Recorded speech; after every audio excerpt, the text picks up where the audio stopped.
May 18th, Board of Education, LBUSD School Board meeting. I'm going to ask our student school board member, Michael Torres, if he can start us off with the Pledge of Allegiance.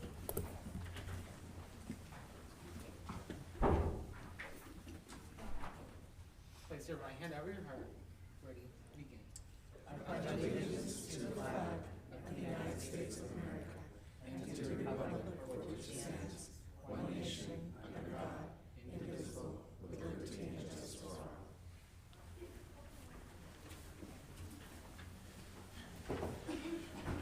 Thank you, Michael. We'll hear a little bit more from you in a bit. We welcome those who are here for the purposes of addressing the board at the proper time and in the order of their request. If you wish to speak during the meeting, please fill out a form. I have some up here already, indicating your name and the agenda item you wish to address. You may also make a request to give testimony on an item not listed for discussion today. However, full discussion on any items not listed on the agenda will have to be delayed until such a time as the item can be publicly posted in advance as a regular agenda item. If you wish to ask questions, please address them to the chair and not to individual members of the board or staff. In closed session today, the board voted to approve a retirement agreement and general release with a permanent certificated teacher, resolving all claims between the parties and providing for consideration. The vote was unanimous, with all 5 members of the board voting to approve.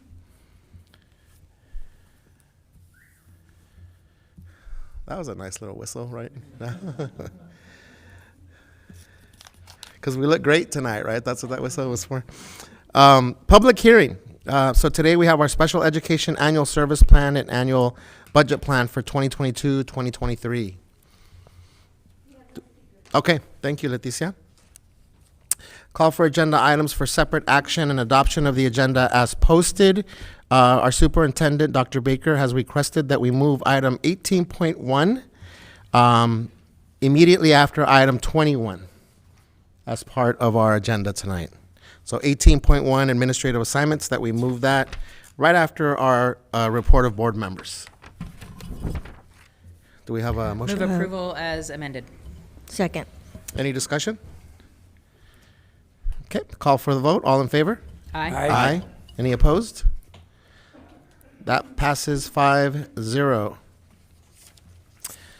Approval of minutes from our May 4th meeting. Move approval. Discussion? Call for the vote. All in favor?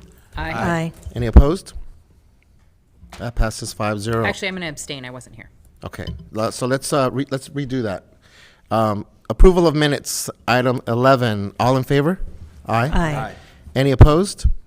Abstentions? I abstain. So that passes 4-0 with 1 abstention. And fun part, Mr. Torres, our introduction of our student board member from Renaissance High School. Well, good afternoon, everyone. My name is Michael Torres. I am the ASE president at Renaissance High School for the Arts. I am also a senior, so this is my last year at Renaissance. I am out here representing San Francisco State University, but we'll get to that later. Say that again, Michael. You're up here representing who? I am out here representing San Francisco State University. I am a senior, so I made it my goal this year to make it the most memorable year for not only the people that are graduating this year, but for everyone else. We've had many fun interactive activities this year for all of our students, such as our in-school carnivals, our dances, our performances, and many opportunities to explore and expand our comfort zones. Our carnivals included some activities like air hockey, a video game truck, some inflatable obstacle courses, and more fun. Another fun and memorable moment from this year was our winter formal with other small schools in the district. The purpose of this event was to give everyone the opportunity for winter formals like most bigger schools do. And some of the fun that was at our winter formal was that we also got another air hockey table. People of my generation are obsessed with air hockey, if you did not know that. For those students that do not enjoy dancing as much, we had an In-N-Out truck for some really, really good food. And also we had a dance floor, which was never empty, not for one singular second, I'll tell you that much. It was all held at the OC Hangout at the OC Fair Event Center. Another fun opportunity for all the students is that we got to we're getting to participate in our upcoming arts event, which is tomorrow, our open house. So most schools have a big open house event where like it's just parents walking into classrooms and blah, blah, blah, blah, blah. But here at Renaissance, we have a few things that are different because we outshine everyone. We are very artistic people, so we are here to show that all year long we've been working on performances, art pieces, dances, monologues and stuff like that. So tomorrow we will all come together and we will show everyone what we have been working on all year. So what you guys all call open house, I call something really fun. So another thing is that Renaissance brings together all the arts, performing, and visual arts to show off the past year in one great combination of all we have to offer. We have our singers, actors, dancers, instrumentalists, fashion designers, drawing and painting kids, 3D art kids, and all of us come together and represent not only ourselves, but what the last school year has meant for us. Some of the great opportunities that I will always remember from this year are the numerous times that a few of the different art pathways came together to contribute and create art together, which is, in my opinion, the core objective of Renaissance students, and I'm sure staff will share that opinion, which is that we all come to Renaissance every day with the intent of creating something together and supporting one another. We all have something special to contribute, but together we are unstoppable. And that is all I have to say. Thank you, Michael. Always great to have creatives here. Of course, of course. On our dais. So you're absolutely right. Our generation is totally obsessed with air hockey. So talk to us about what your plans are at San Francisco State and beyond. So originally, I was here a few months ago, and I had said that I wanted to go to Monterey Bay. So an update about that, I did get accepted into Monterey Bay, so there is that.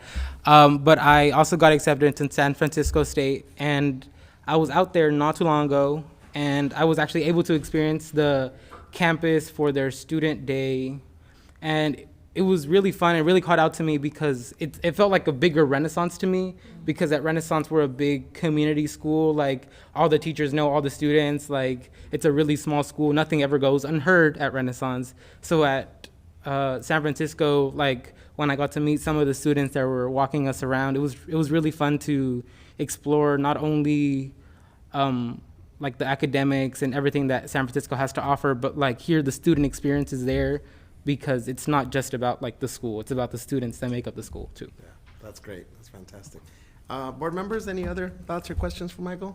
The only initial thought, other than, we do have Compass at Millikan, was that it really underscores the importance of the school visit, because you fit into the community when you went there, and that helped you to make that decision. So I would encourage our current juniors to be thinking about that and maybe use the summer for some visits if that's at all possible. But good for you, and you sound very happy with your decision, so we're happy for you. I am very happy. I don't know if anyone noticed, but I am also, if I'm not wearing a shirt, I'm wearing a sweater that says San Francisco State all over it. My parents are annoyed at this point. I am branding the entire house.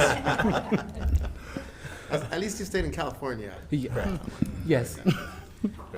So, Mr. Miller, did you want to? Oh, yeah. No, I was just going to share congratulations, because I know how excited you were about getting into San Francisco State. And then I have to share the small anecdote that just happened like 5 minutes ago, because it was both hilarious and a story to the great confidence that my man has here. So we were talking about, I too was a man of the arts. I can sing a little bit. I'm not singing today, don't ask.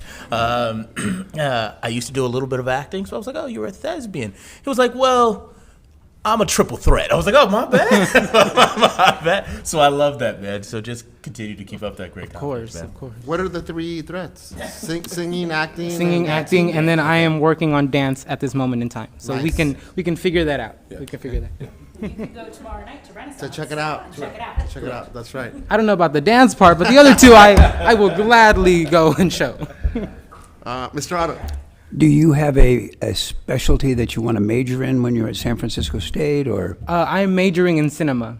Okay. Yes. Good, good. And have you spent much time in San Francisco? I was there for a weekend, and Okay. it was enough to convince me to want to go there. It's a very magical place. Very. Very, very magical place. And, well, it's a great choice. I have 5 kids. 4 of them live in the Bay Area, and so I've spent a lot of time up there. And it's a very special place there on Park Presidio, and lots of interesting things have happened there. You'll really enjoy yourself. Thank you very much. Sounds like Mr. Otto is offering a free stay up there. It's like an Airbnb commercial up there, Mr. Otto. It's my kids that live there, not me. Michael, we know you have a lot of stuff to do, especially in preparing for tomorrow's dance-off that you're going to showcase at open house. So you're free to excuse yourself tonight. Of course. But great Thank job you. tonight. Thank you.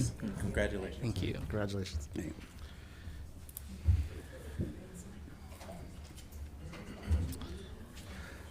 Excuse me. So recognitions and acknowledgements are student, staff, and school celebrations. Mr. Itson? I caught you right in time, Mr. Itson. Hi, my name is Liliana Alba. I am the school secretary here at Lincoln. I have been at Lincoln for 7 years, and I was previously here as a student. I'm the school secretary. I do a little bit of everything. I basically keep everybody in the know. I contact parents. Sometimes I'm a nurse, sometimes I'm a counselor, sometimes I'm an administrator, and I just absolutely love helping people. It's great working here at Lincoln. I can still remember the teachers' names, and I can still remember the classrooms, and I can even still remember coming into the office, going into the nurse's office. So it's a great feeling to just kind of get those little flashbacks of my childhood. Well, I love Lincoln. I love the neighborhood. I love the parents. It's kind of a cliche, but I'm very proud to be a LBUSD employee and an alumni as well.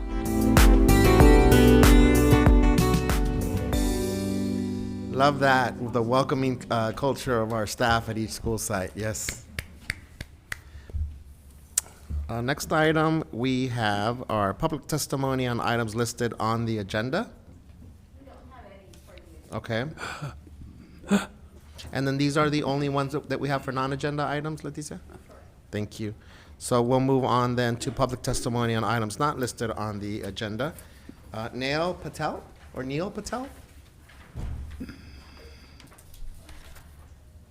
Good evening. Is it Neil or Nail?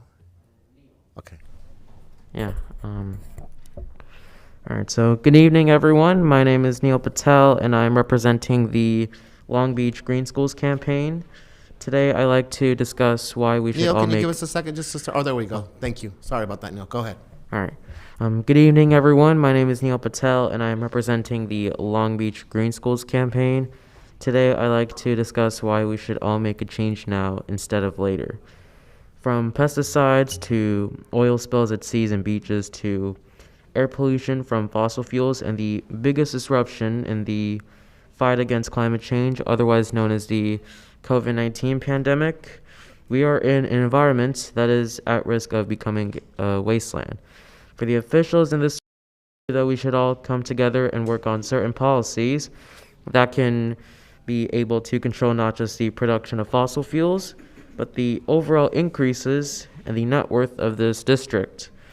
I love the color green, but seeing the green in cash isn't what I want to see. I want to see green everywhere, not just in nature, but in a lot of urban areas as well as in places that don't have it. I, a student of LBUSD, want to see the district make a commitment to 100% renewable energy. And although it can be difficult to make a change to something not as conventional, the idea of a healthy environment are also difficult to give up as well. Although the Long Beach Green Schools campaign was founded 2 years ago, the movement for positive change in the environment has been here for over 50 years. And if we don't make commitments in the next 50 years, we will all suffocate in our own mistakes and failures. Those that will be born in the next generation will breathe worse air than we've ever breathed right now. I believe that the officials of this district have the power to be a leader and to inspire others. And I want to see that power used for future generations of LBUSD students.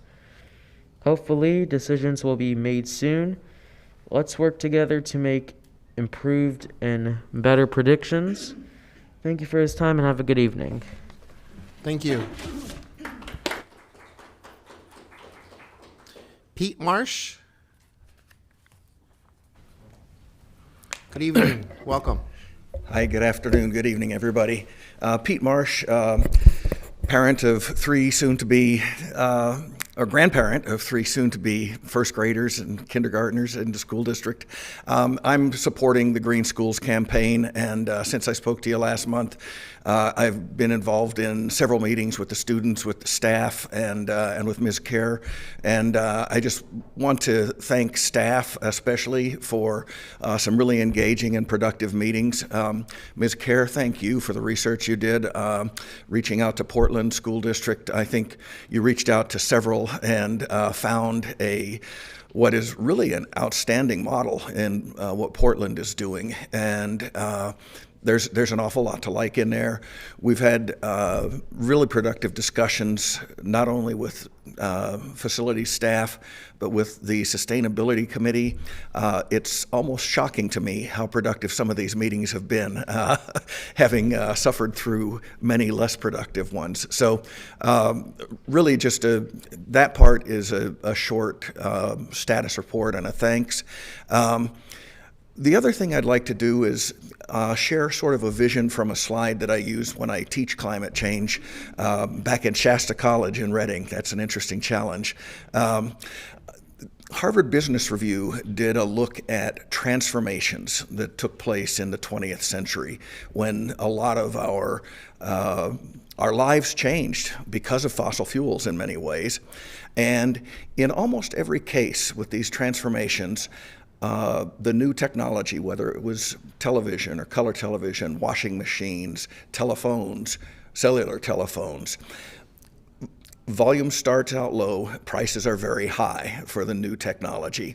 And then we learn as we manufacture, and prices drop and volume increases, and then the penetration in the market increases, and suddenly you reach the asymptote and most households have the new devices. That's what we're seeing with the energy transition, but we're still in the low part of the curve. So my point here is I would ask us to think about, as we think about the energy transition and the things that we can do as a district, it appears scary. We're not sure how we can do it, and we think it'll be expensive. But I have faith in that learning curve and the fact that our manufacturing and technology are getting us there. I would invite us, I guess, to think like President Kennedy when he challenged us to go to the moon in just a decade before computers. He had no clue. Most people had no clue how we could do that. But I think it's an actually easier challenge now. Thank you. So, thank you. 3 minutes are up. Thank you.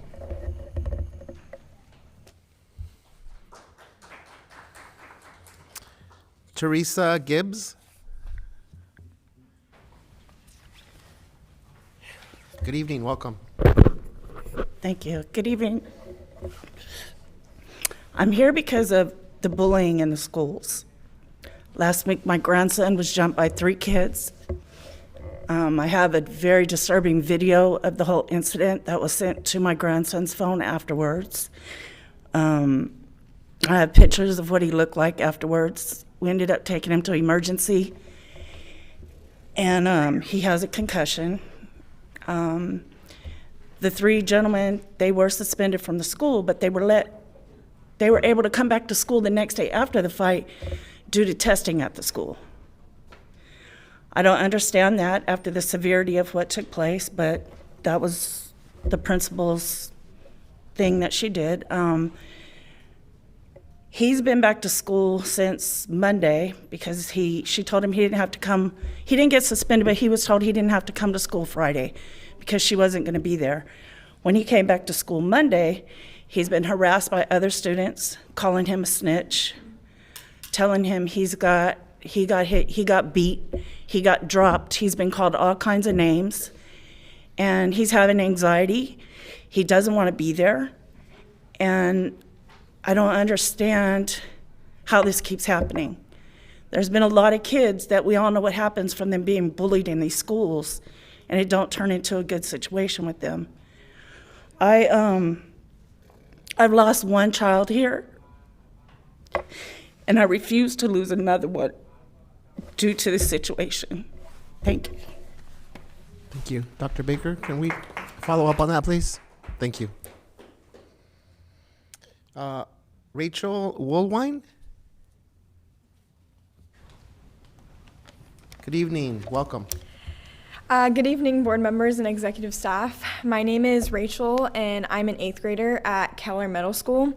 I have a neurodevelopmental disorder called Tourette syndrome, which causes me to do things I can't control. Tourette syndrome is a very common disorder. It affects 1 in 100 school-age children. That means about 700 children in the district have Tourette syndrome. It is estimated that 50% of children with Tourette syndrome go undiagnosed. That is why Tourette syndrome awareness is so important. On behalf of the Tourette syndrome community, I am requesting that you bring awareness during Tourette Syndrome Awareness Month, which is May 15th through June 15th, by posting on the district's social media platform, specifically Instagram.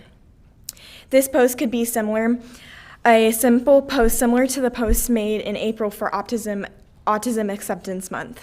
This post would go long ways to help the Tourette syndrome community spread awareness. Thank you for your time. Thank you, Rachel. You did a great job.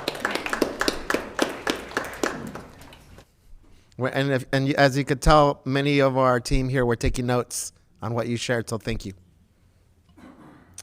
Tim Gilmore.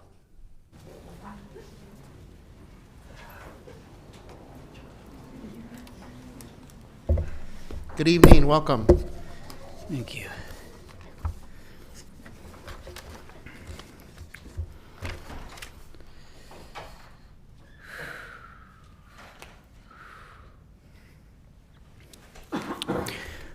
Good evening. My name is Tim Gilmore. I started a 501(c) in 2012. Tonight I want to talk to you about 3 reasons why we need to get back poly football games at a limited amount based on financial needs back onto the school. As you know, poly has a huge history of going back to Deshaun Jackson and the history of the most athletes, football athletes of any high school. Chucky Miller was one, Leonard Russell, and so on. So the history is huge. But the first reason is a financial reason.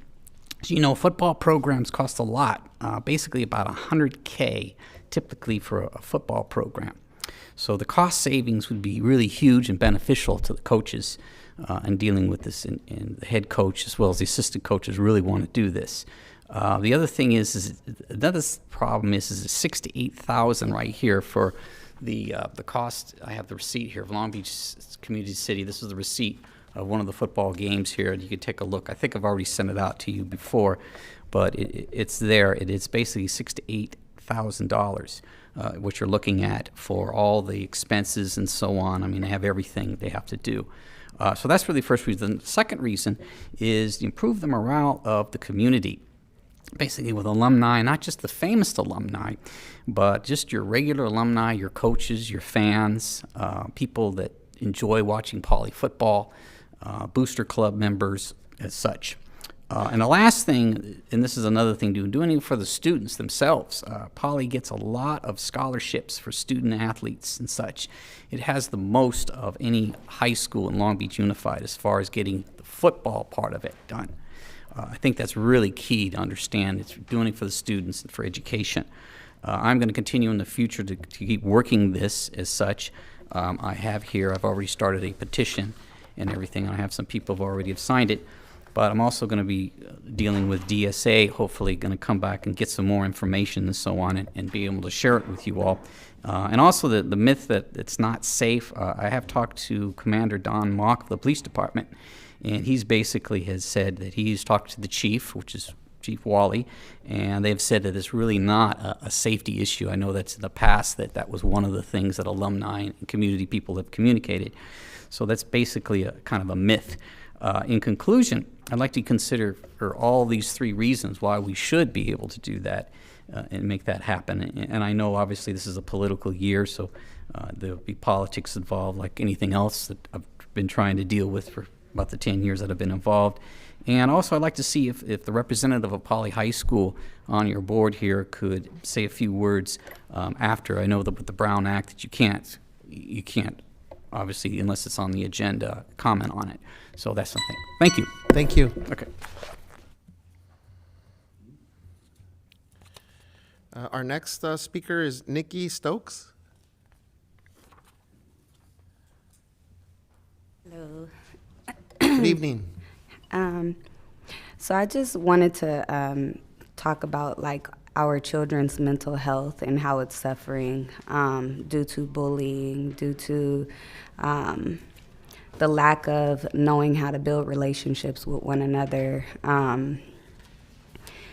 Children are being put in positions where they're struggling to process their feelings. It's leading to depression, which is even harder for the children to process and deal with. Such feelings lead to drug use, runaways, getting involved in the wrong, situations, and even suicide. We have to make a better way. We need a safe place for students to talk about their feelings, and we need someone to help them understand their feelings, because we've all gone through bullying, we've all gone through, just disappointment, and we experience these feelings and they become overwhelming. Even for adults, it's very overwhelming, but for children, it's even harder because they're just touching surfaces and being exposed to different things, and not just for students that are being bullied, but also the ones bullying, because they have something obviously inside that is bringing this out of them. And I really just want to find programs, simple programs that just give that safe place for them to express their feelings, and I know we have sports, we have electives that kind of encourage towards careers and things like that, but we need, a place where we can gain mental stability, in our kids, just so that they can be successful in everything that they want to do. Thank you. Sorry. Thank you. And Dr. Baker, also, if we can have staff today also make folks aware of our student wellness centers, our family resource centers, that would be great as well. Thank you. Paul Dunning. Evening to the board and the executive staff. This is the first time, I'm a lifelong Long Beach resident. I'm a finance executive at a global company in downtown Los Angeles.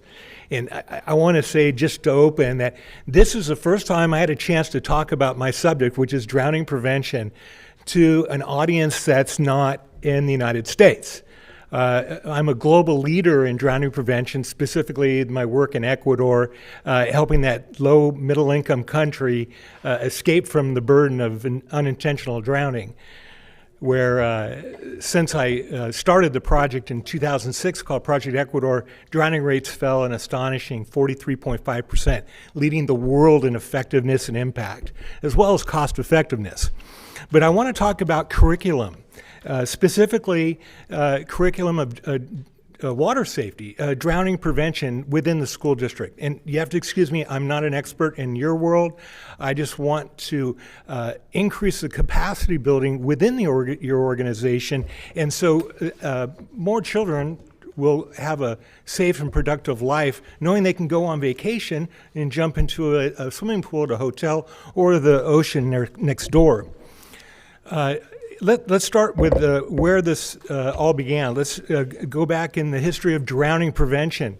The World Health Organization, underneath the United Nations, really only had messaging, how many people drowned a year. Drownings happen in low middle income countries, 90%, or low income people within high income countries.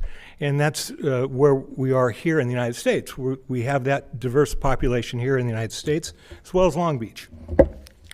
I want to read just real quickly from the United Nations a year ago. They had a proclamation that was passed unanimously by all member nations asking for everyone to recognize drowning prevention. And one of the key steps was to consider the introduction of water safety, swimming, first aid instruction as a part of the school's curricula. And so, as one of the leaders of the world and an advocate of drowning prevention, I am asking the board to use me as a resource, knowledge resource, not only from a global level, but on a local level. I belong to several nonprofit organizations focusing on water safety.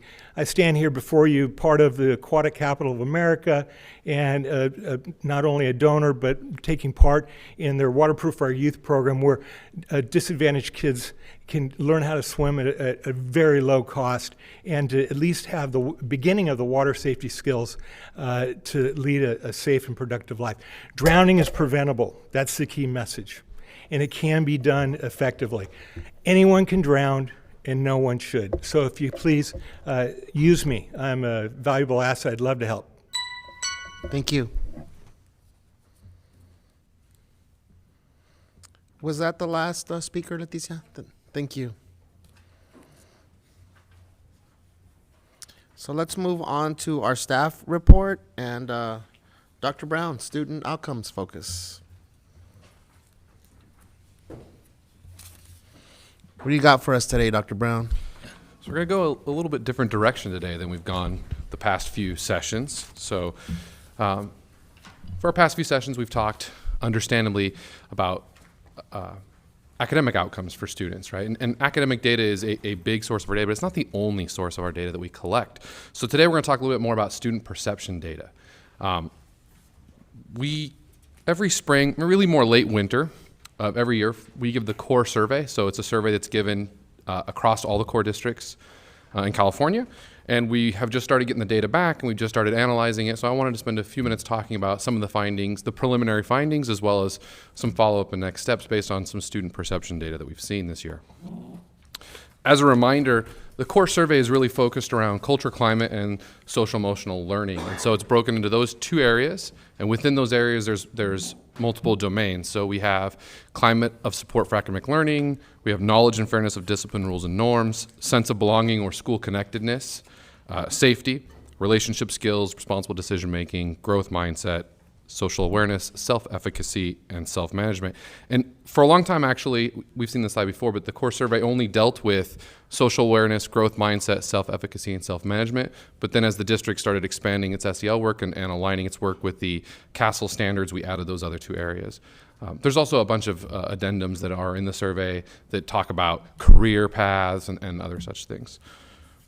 I don't know if you wanted to jump in there at all, Dr. Simon, on the SEL standards. I mean, I would just say that the Office of School Support Services, alongside the research office, really looked intently with these domains, and so we really tried to anchor them based on the CASEL competencies and also the CDE transformative, social emotional learning competencies as well, to ensure that we have casted a wide enough net to really understand what our students were feeling around student relationships, growth mindset, efficacy, management, and also the relationship skills as well.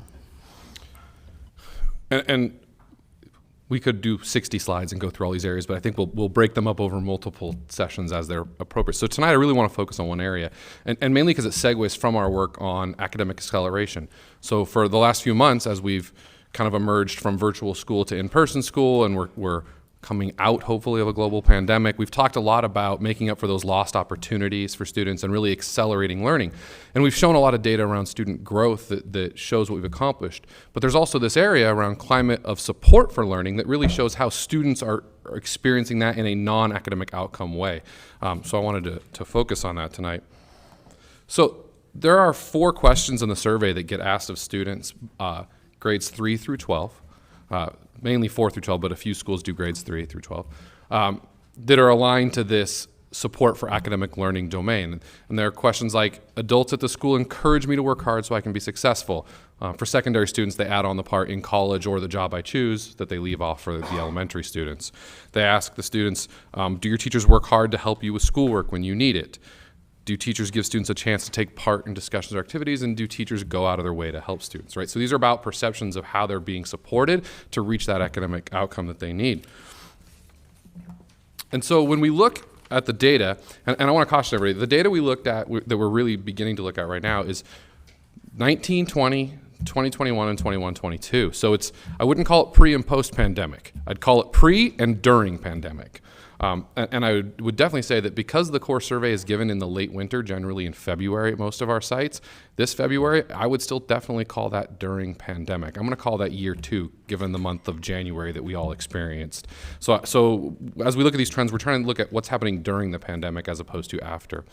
For this particular measure, what we've noticed is that older students appear to have recovered a little bit quicker than younger students. In fact, our older students are actually reporting more positive responses to this than they did before the pandemic, which makes sense. We're working really hard to get them the academic supports that they need. We've offered a lot of extra after-school opportunities, district tutoring. The teachers are going out of their way to work with our students, and the students feel it, and they're reporting more positive outcomes.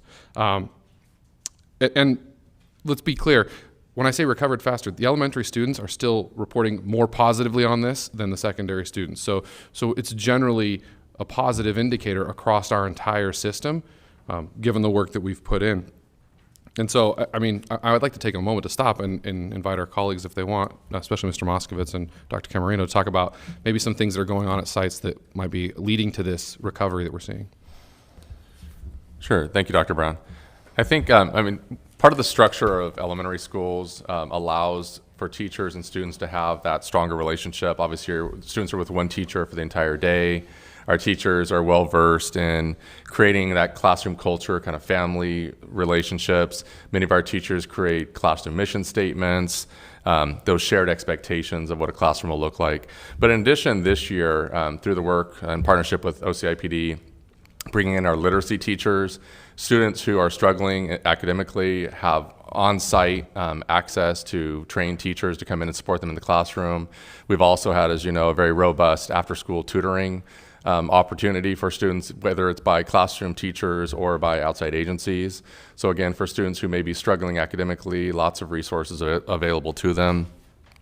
I also think that our schools generally have kind of that continuous improvement mindset.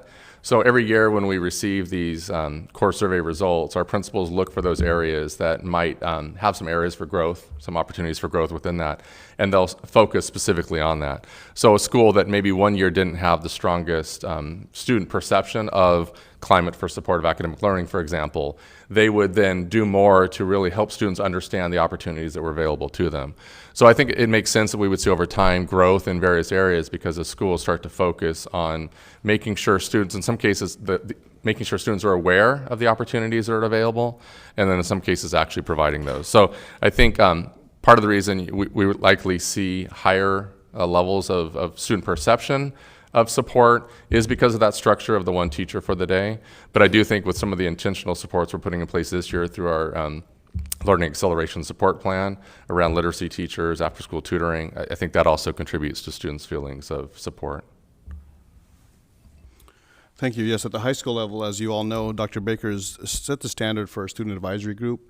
And in the lifting of student voices and student agency, all of our high schools have taken on kind of that model of what Dr. Baker has done to do either pathway ambassadors at their schools or having different student groups come together to really be able to express what's going on within their pathways and our triad models. So that's one thing that I know that has really been beneficial to the work that they're doing at our school sites for student agency and student voice at all of our high schools. The second part too is most of our high schools went through WASC accreditation. So in that WASC accreditation, as the visitors have come on and observed what the schools have done, they've really picked up on a lot of the work that our wellness centers have done at our high schools. Our students and staff have really commented, and it's been part of our WASC reports that they've said that they commend the work that the wellness centers are doing for supporting our students as we transition out of a pandemic. And lastly, too, another effective means of making student voice really work at our schools is listening to our freshmen as they come in through our work with our student support initiative SSI program that we've worked intentionally with our freshmen, our work with the Math Collaborative, with our students there in all of our 9 of our high schools, and also with the male and female academies. Really big support there for our students. I think I would add for high schools too, that we have programs like the Breakthrough Success Group that is working at Lakewood and Cabrillo, Avalon, and Browning, really focused on ninth grade success. And so that is another example of a program where you have adults and students interacting specifically around student academic success, which I think leads to these. And when we say, you know, these perceptions, we're talking about at the high school level, 70% or more of our students who responding positively that they feel this support for academic success. And in the elementary, it's in the upper 80%. So these are high percentages of students who are having positive responses to these questions. But the next thing that we, of course, do is we start to look for, like Mr. Moskowitz mentioned, what are the next areas to push, right? This is great, but how can we move to the next thing? And so we start looking at the questions themselves, because we have data around each question. We start breaking it down and saying, okay, so of these questions, where do we see the biggest differences, let's say, between elementary and secondary students? So, for example, some of the largest discrepancies we see are around the questions around, do your teachers go out of the way to help students or help their schoolwork when you need it? Again, not that our teachers aren't doing this. They absolutely are doing this. But the perception of it is different for secondary students, so it's an area that we could provide growth on. And actually, what we're going to start helping the levels do and the sites do is it's not the same at every site, and it's not the same for every student. So we can break these down even further and see which sites maybe have different needs, right? So this is definitely not something that we look at this data and want to enact policy or look at this data and want to make change. We look at this data and want to ask more questions that we can use to help our sites with targeting specific groups of students who maybe aren't feeling the support as well as others, so that they can jump in. So that's the kind of the level we go to. And so each administrator, and in fact each teacher in their classroom, has the breakdown of how their own students responded to each of these questions. So they can dig through that as a classroom level, as a pathway level, as a grade level, or at the site, and really kind of use that in their plans that are aligned to the superintendent's goals as they work on their plans for next year. So if we remember, the second goal for the superintendent is around identity, agency, and sense of belonging, and increasing those for all of our Long Beach students. This is the data, some of the data that sites could use to map on where their baseline performance is, and then make goals and programs to achieve greater numbers there.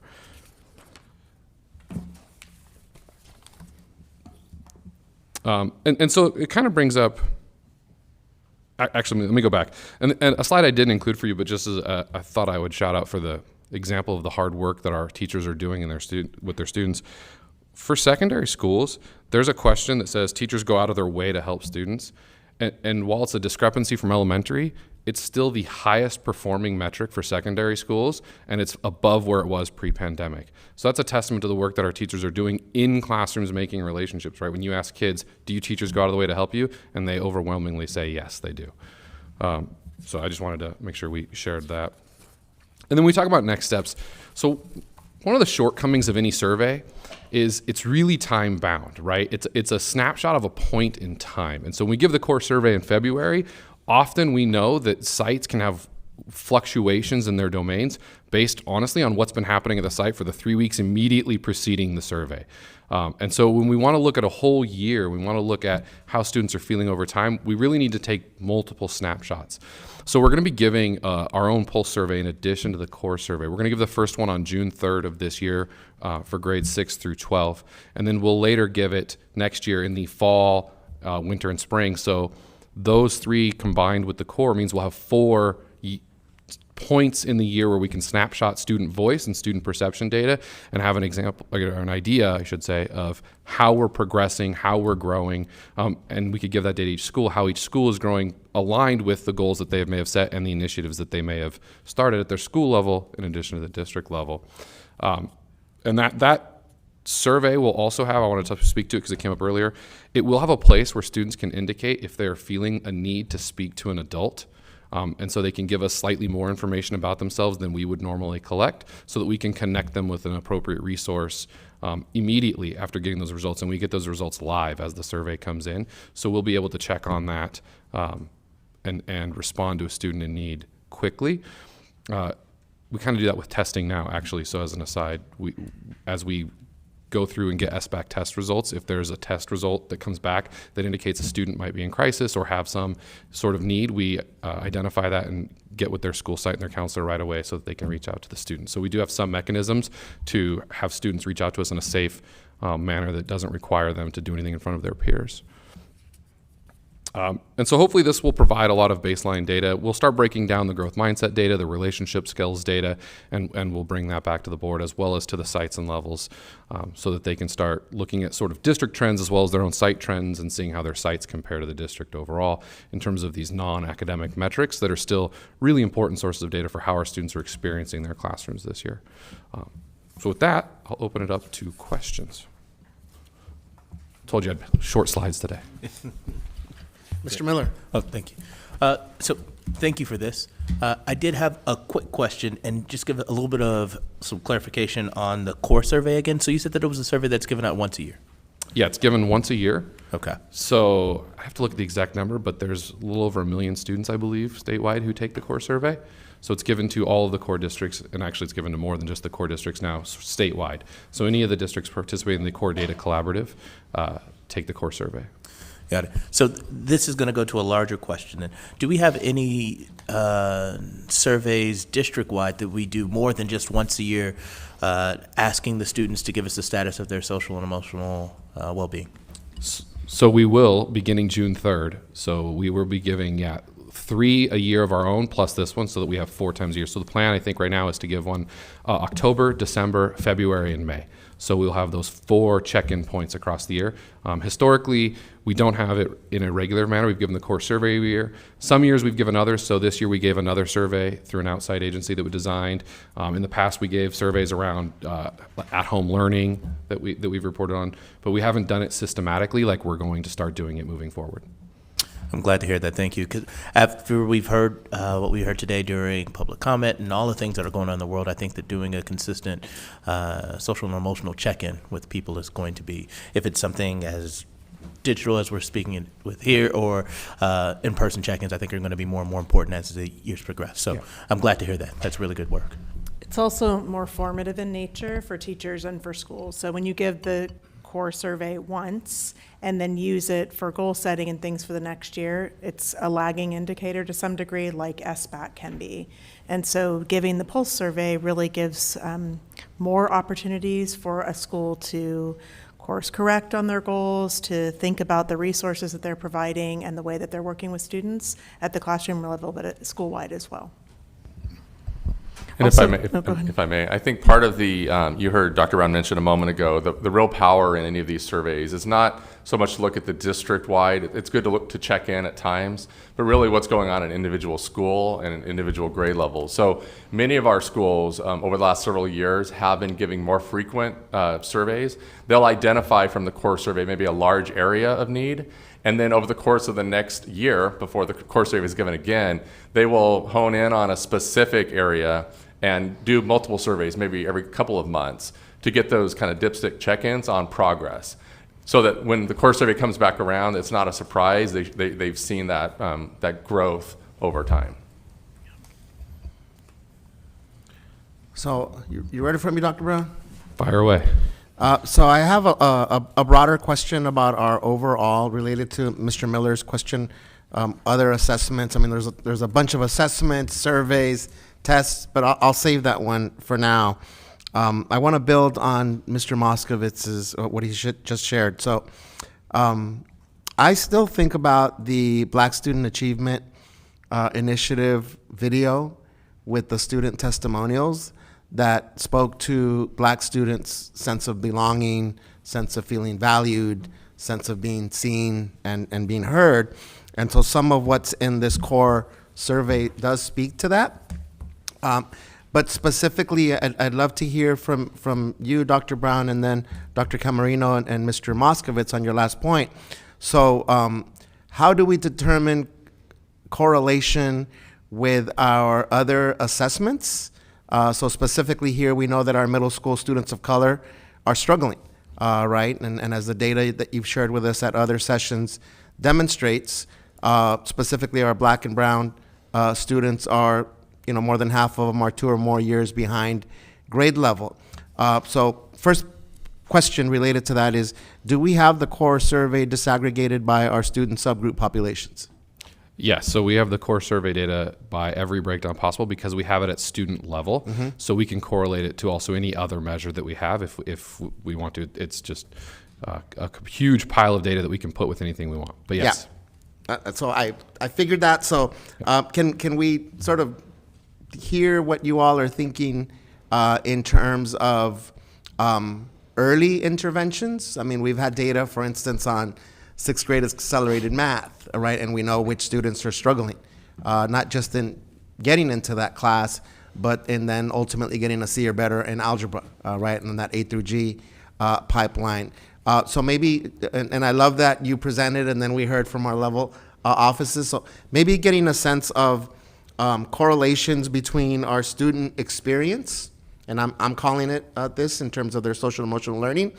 And given that our students from this data are sharing that they do feel supported at school, sort of what's our thinking then in terms of why they may be struggling academically, given the community context that students are facing, given what we're trying to focus on our student wellness centers, our family resource centers, but yet for some reason we're not seeing sort of the academic acceleration that we want to see at this point. So it's an open-ended question, and really speaking to how are we thinking about correlation, right, between students' perceptions around their well-being and then the academic outcomes that show disparate sort of experiences for students. Yeah.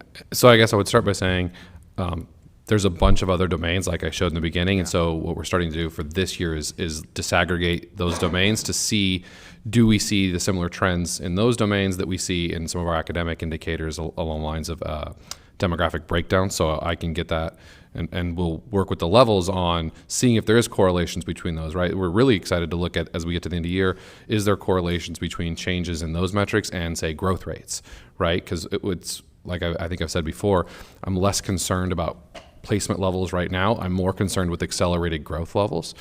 So that'll be something that we work with the levels on to help identify some of those areas.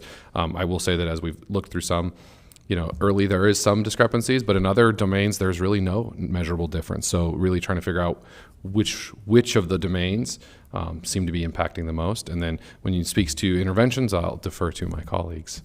And Dr. Camero, I'm seeing here the dip in ninth grade, and we've talked about the importance of ninth grade, right, and the transition from fifth grade to middle school. So anything that you want to share?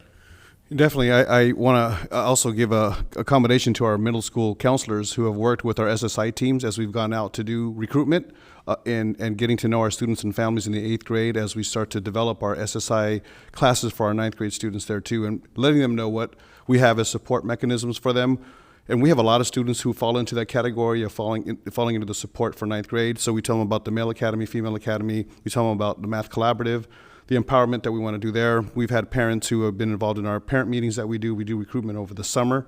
We go out and do home visits in the summer to make sure that our students, again, aren't absent from after coming back from distance learning in the pandemic. So that was a big push of the support that we have and the work that we do there. Another intentional piece is the work we're doing around master scheduling and really making sure that our students are exposed to the correct classes, that they're not going through a class just for the sake of graduation, but to be A through G and college and career ready.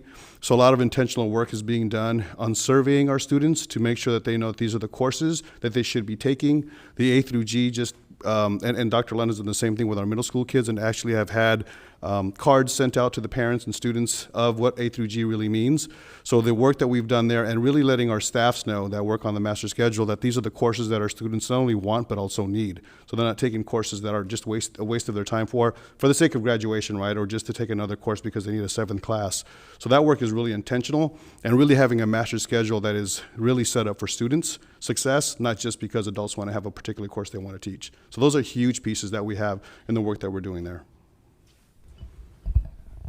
I love when you all ask questions because as you're asking the question, we could spend 30, 45 minutes talking about all of the aspects of those questions. Let's do it, Mr. Moskovitz. It's a good question. It's a good question when, we could spend hours talking about it. So you said two things, Dr. Benitez, that I think are important. One, you referenced the math. How do we support our students in those dips in 6th grade and 9th grade? And it's interesting because back in September when we were with our principals at our opening meetings, one of Dr. Baker's goals was related to students' achievement in math and how do we get our students into algebra and so forth. And one of the things that we talked about with our principals is you can back that all the way up. So 9th grade success, 12th grade success, 6th grade success, we have to have our 5th graders ready. How do we get our 5th graders ready? We have to have our kinders ready. How do we get our You could go all the way back, and we do that. So we were actually making the point that the work we do with our kindergartners will determine in 10 years from now how many of our students are passing algebra. So it's just, we do take ownership of that. I think one of the things that you also referenced this need for how do we support kind of that social emotional, going back to this data and connecting it to our academics. So I can give you one example of what I was just with a principal this morning, and it really goes to the point of kind of diversifying our understanding of data that we collect. Course survey is a snapshot. We could spend a lot of time looking at it, but it means what it meant on that day in February when they took it.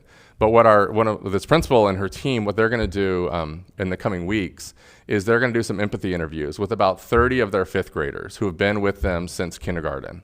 And they're going to ask them a series of questions. What kinds of supports did you receive at this school that helped you to be successful? What were some barriers you experienced? What were characteristics of teachers that supported you? What were characteristics of adults or teachers that didn't? And really helping them to take that data, which is just as powerful as any kind of survey data, and saying, what do we need to do at our school to better support our students who are getting ready to go off to middle school? And doing some correlation between what are they saying and what are the academic results of 5th graders at this school. So I think we are diversifying our understanding of data, both academic and kind of social emotional, and how do we then make those connections to improve outcomes moving forward? So, and let me build on that just a little bit. When I came before you 18 months ago, we talked about having a dearth of data. We talked about we didn't have a lot of growth data. We had snapshot data, and then because of the pandemic, we had not given assessments. We had suspended a lot of things, so we really had no idea where our students were. And now we have a wealth of data, and it's all coming together. So in answer to your question also about the correlations, I presented this core survey data because this is what we just got. We're also right now, I'm sure as parents will attest to, going through a ton of different types of assessments that will give us a bunch more data that we can then correlate to this. But it goes beyond just the research office and the level offices working together. So when Mr. Moskowitz talks about empathy interviews, that's actually part of the improvement program. So we did a training with principals in April around improvement science and around looking at the data at their site and making quick cycles of changes, getting teachers and students together, having these discussions to think about what do we need to change right now? What can we try right now to improve grades or improve outcomes? And so part of the work is not just analyzing the data, making the correlations, but it's giving our staff the capacity to do something with it, right? To understand we've got 100 sources of data. What are the 4 I'm really interested in right now? And what can I do with them to help my students? So empathy interviews is a fabulous example of how you provide context to just numerical data, right? So I present a lot of numerical data, but context really comes at the site and the level, and that really helps move the path forward. And then we will continue to correlate. Right now, students are taking the SBAC assessments, so statewide accountability assessments that are given to all students in California, grades 3 through 8 and 11.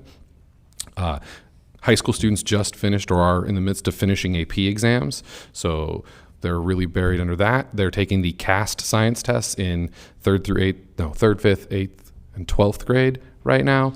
And then, of course, we have end of the year iReady coming up in May through June to give us that final look at our growth over the year. So it's a pretty data collection intense time, which will then mean the summer is data analysis intense so that we can have a lot of things ready for our sites when they get ready to come back. Thank you. Thank you to the 3 of you. And it's also a balancing act from the perspective of, in education, we're trying to move away from certain kinds of assessments because they actually tell us very little and or offer very little in terms of predictors for student success. But at the same time, we need to use these assessments, right, to develop either strategies or interventions or what have you. Sadly, and I'm going to we could go backwards and end up saying, the day that a child is born, we know whether they're going to go to college or not, given the geography that they are born into, given the income of the household, which is sad, but we pretty much know, and the research shows in the 3rd grade, who's going to college. All right, so if we know that from an educational perspective, and that's why I'm curious about the correlation, right? We know who's struggling right now in our district. We know what grade they're in. We know what their ethnicity and race is. We know what the income levels of those households are. And I think what I'm building to, and which is the longer strategy, is as we're looking at data, the sort of what we need to prioritize in terms of our interventions, in terms of our tutoring, in terms of priorities, given that we're also making budget decisions, right, as a district. So I think it's an opportunity to remind our communities, back to the community engagement, Mr. Grayson, how important it is to hear from them when surveys go out to families, right, when we do our budget engagement, when we ask for input on our visioning, as we set our board goals, right, because this provides us not just direction, but informed feedback and input at the student level from our school site staff, but also from our community members and parents.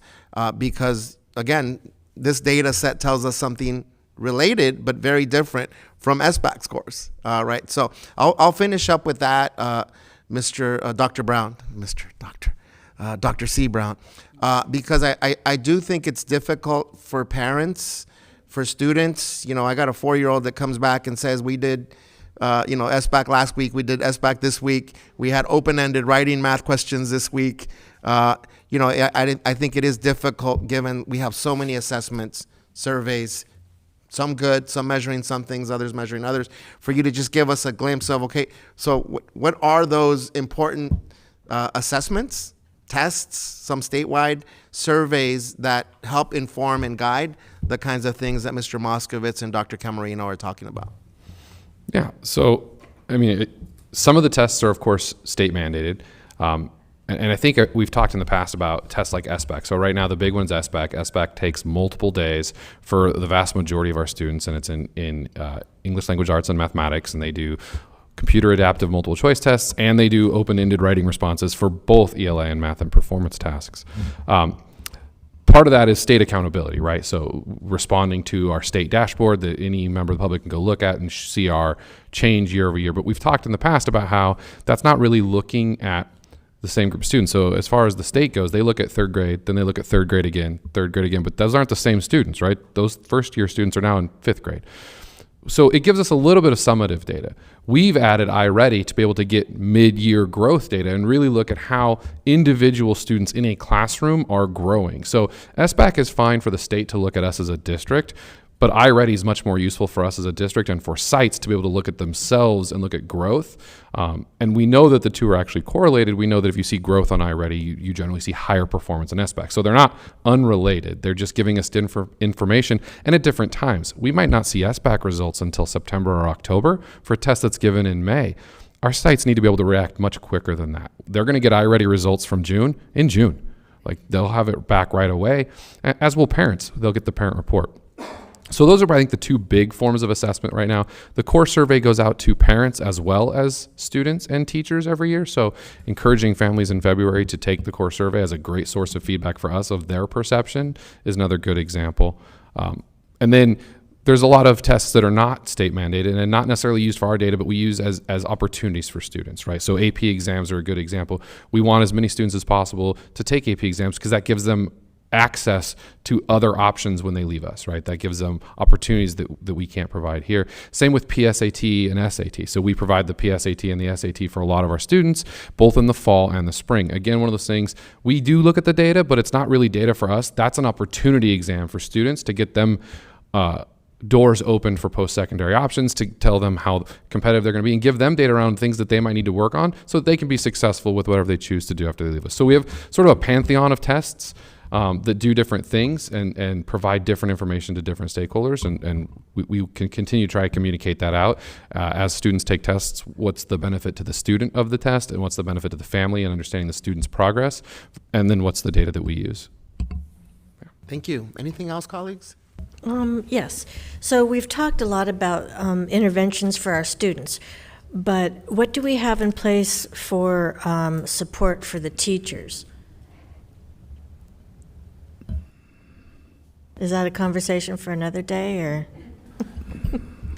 Is your question about support for teachers in terms of giving the assessments or preparing them to related to instruction, or say a little bit more about what you are wondering? Today we're talking about more of the social emotional well-being, and in previous meetings we've talked about the iReady data as it shows, you know, like you said, a point in time where, you know, where the students are. When we have this data and it shows, I mean, these are very good numbers, and it's showing that our teachers are supporting our students by being helpful in the classroom, that kind of thing. But if we see that there are particular teachers that are having trouble in this area, what supports do we have in place for them? So I can speak to a couple of things that we have sort of broad scale, especially for this summer coming up, and then I'll invite my colleagues to jump in. So two things, right? One is there's support that we need to provide teachers on how they can access this data and see how their students are doing, right? Not just how we're looking across teachers, but how teachers can use the data. So there is training that's going to happen for both new teachers to the system, as well as all veteran teachers throughout the summer, as sort of self-paced and in-person opportunities for them to learn how to use these tools, like how to look at iReady data and then have a discussion with students around goals, how to have that data dialogue. There's also then support the teachers around quality core tier 1 instruction and support around SEL strategies they can use in their classroom to help up students' self-efficacy and growth mindset. Those opportunities will also exist this summer, and I don't know if you guys wanted to say more about that for these teachers. Yeah, certainly. So one of the questions was, do your teachers give you the chance to participate in classroom discussions and activities, for example? So we've been training our teachers to use what we call signature practices for social emotional learning. So these are practices that are designed, so an example of a practice is a welcoming or an inclusion activity where, or it could be routines or rituals, but it's ways for the teachers to start relationship building with students, having the students get to know each other. Like it could be just a greeting, a way they greet the class, but it's something as part of the routine. And so we've been directly training on that. A second signature practice is engagement strategies. So specifically training teachers in how to get students to reflect on what's happening, have conversations with one another. So that's been part of the training.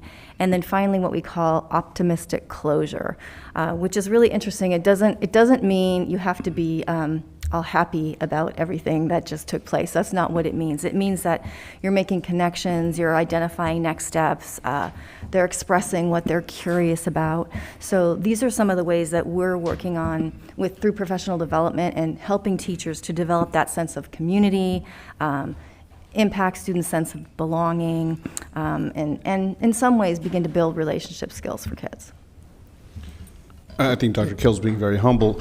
Her team also works a lot with, especially the secondary level, with our department head meetings, where a lot of this information is disseminated amongst teacher leaders to other teachers. So there's a lot of the peer assistance, peer coaching, peer mentoring amongst teachers themselves to support the work that they're doing. Their team puts together a lot of hard work on their ILT, instructional leadership teams, and developing them there. We started this conversation from a while ago with our U's, and especially during when we talked about our U6 warm and demanding pieces that we have with our teachers for several years now. So there's been a lot of work that we've done from the OCIPD team to the sites, and then we work in our triads or our administrative teams to co-plan, co-lead with teacher leaders in their support that we have to do for each one of our teachers and the classroom support. And actually, Ms. Craighead, your question brings up one of the things my office is working on for next year is gathering teacher feedback data, right? So whether something's being successful or not, there's a couple of reasons. One is it even being implemented? Right, and then the other is if it's being implemented, is it being implemented with high quality? And so we have plans to actually lead teacher focus groups next year to ask them how they're using these practices and what more support they could use, because that's another source of data we can use to look for the correlations where we're seeing, especially looking, like Mr. Moskovitz has mentioned multiple times, looking for best practices, looking for those bright spots. Where are we seeing unexpected results that don't match what research say should be happening, and really picking the brains of those teachers to see how they're making that happen until we can spread those practices around. And to add just one last thing, Board Member Craighead, really working with teachers to create conditions so our students can thrive in the classroom. And that's from a culture and climate standpoint. And President Dr. Benitez mentioned, right, some of that work that we kind of unveiled in so many ways at the Black Student Achievement Initiative, which really speaks to how students feel valued, how they feel heard, how they feel seen. And to give you just a prime example of that, it's just really how even our teachers even greet our students, right, as they come into the classroom, and not just the classroom, as they walk into the school setting, just asking them how their weekend was, engaging in conversation, sparking curiosity, right, in the classroom as well, but really allowing our students to express their feelings in a facilitated way so that they can be seen, heard, and valued as well. Well, I would just add that this is evidence that all those things are happening. And this is very good news because it shows that a lot of teachers are doing that. They're putting these practices into use. It also shows where we have, room for improvement.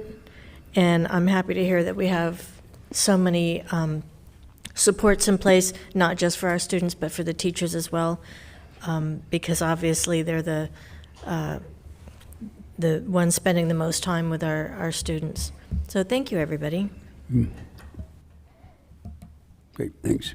Yeah, I'm sitting here listening to all this and kind of feeling my age because I keep thinking back to the origins of all of this, which were those elimination studies that they did in the 30s about industrial psychology, where they said, we've got to improve productivity here, so let's turn up the lights.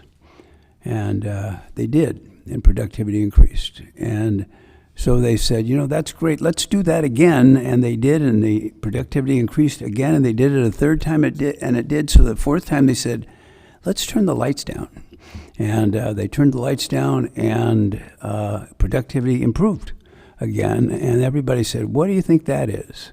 Well, what it was that they were developing a relationship with the workers and taking interest in what it was that they're doing.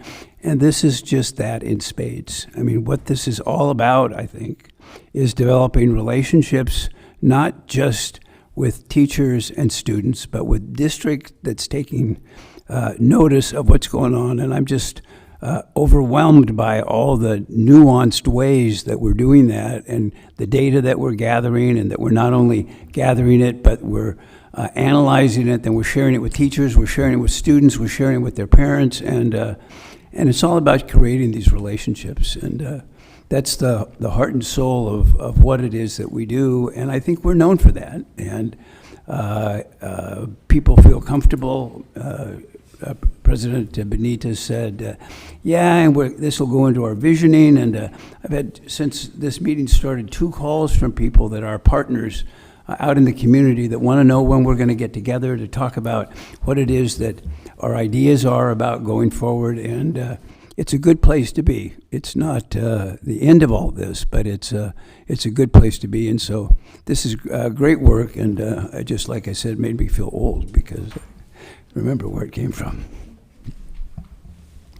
Dr. Benitez, before we close this item, I just want to share a couple of things. One, Dr. Lund is not here, so he will be here later tonight, but he's at open house tonight. So I just wanted to share an example from the middle school level of how this data is used. So specific to middle school, Dr. Lund and team, we're looking at aspects of sense of belonging and some of the other core survey data, and made a decision this year to bring to the level, to the system level, the all school level, a program called Where Everyone Belongs, WEB, across schools. That's a program that had been used in a couple of schools who saw the results of bringing in incoming 6th graders who are paired with student leaders as well as staff, and before the school year even starts, really make an investment in their sense of belonging, their connection to other students and staff, and building a relationship. So they come in as 6th graders at that really pivotal point in time of transition and have a sense of belonging to get the year started. So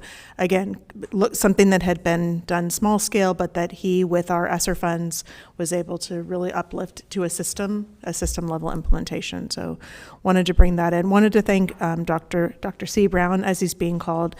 When we talk about student engagement, we're not just talking about it, we're actually doing it. And so Chris came to the Superintendent Student Advisory as one means to co-create the survey, came with some questions, but this pulse survey that students are going to take it was created in part by our own students, and he tested out questions and asked them the kinds of things they'd like to be asked, took it back to research and made them into professional questions that can be used over time. But our students had a lot to say about the questions that are going to be asked on June 3rd. And that June 3rd day, that's a big deal for us, for all 6th through 12th grade students to pause on the same day and give their perspective in a pulse 10 minutes to take that survey. So, and then lastly, just wanted to share the core survey is something that teachers also take. So they have an opportunity to weigh in on the health and wellness of students, their interaction with students, and also their school. And that's something that our level offices work with the schools around to listen to the voice of teachers. It's not professional development per se, as was described, but it is an opportunity for them to share as well. So thank you. Thank you all for good discussion and for good sharing. Thank you, Dr. Baker, and thank you for adding the elements from the K-8 middle school level. And yes, ditto, thank you for everyone for sharing your perspectives. And this is, I think, part of what we envisioned with having a student outcomes sort of ongoing presentation at our board meeting. So thank you, Dr. C. Brown. I have one more quick yes. thing before we move on, if you don't mind. Please. I'm happy also to hear that we are surveying teachers to find out what they need and how they can be supported by us. So that's another kind of holistic way that we're going about it, and I really appreciate that approach. Thanks, Board Member Craighead. We will move on to our next item, 2022 Budget Development at LCAP. Update, Ms. Takahashi. Sure, I'll kick it off. And I'm happy to be joined by Dr. Lucy Salazar, Mr. James Suarez, and George Sidenite. They are the budget engagement synthesis team, and I think their name really describes them. So we are marching along in our budget season. June 1st, we'll be presenting to you for public hearing the budget as well as the LCAP for next year, and we'll ask for adoption of these items on June 22nd. So we're moving right along. And so this slide, we've shown it to you before, but it really is our attempt to unpack the budget and make connections among the various plans that you have before you.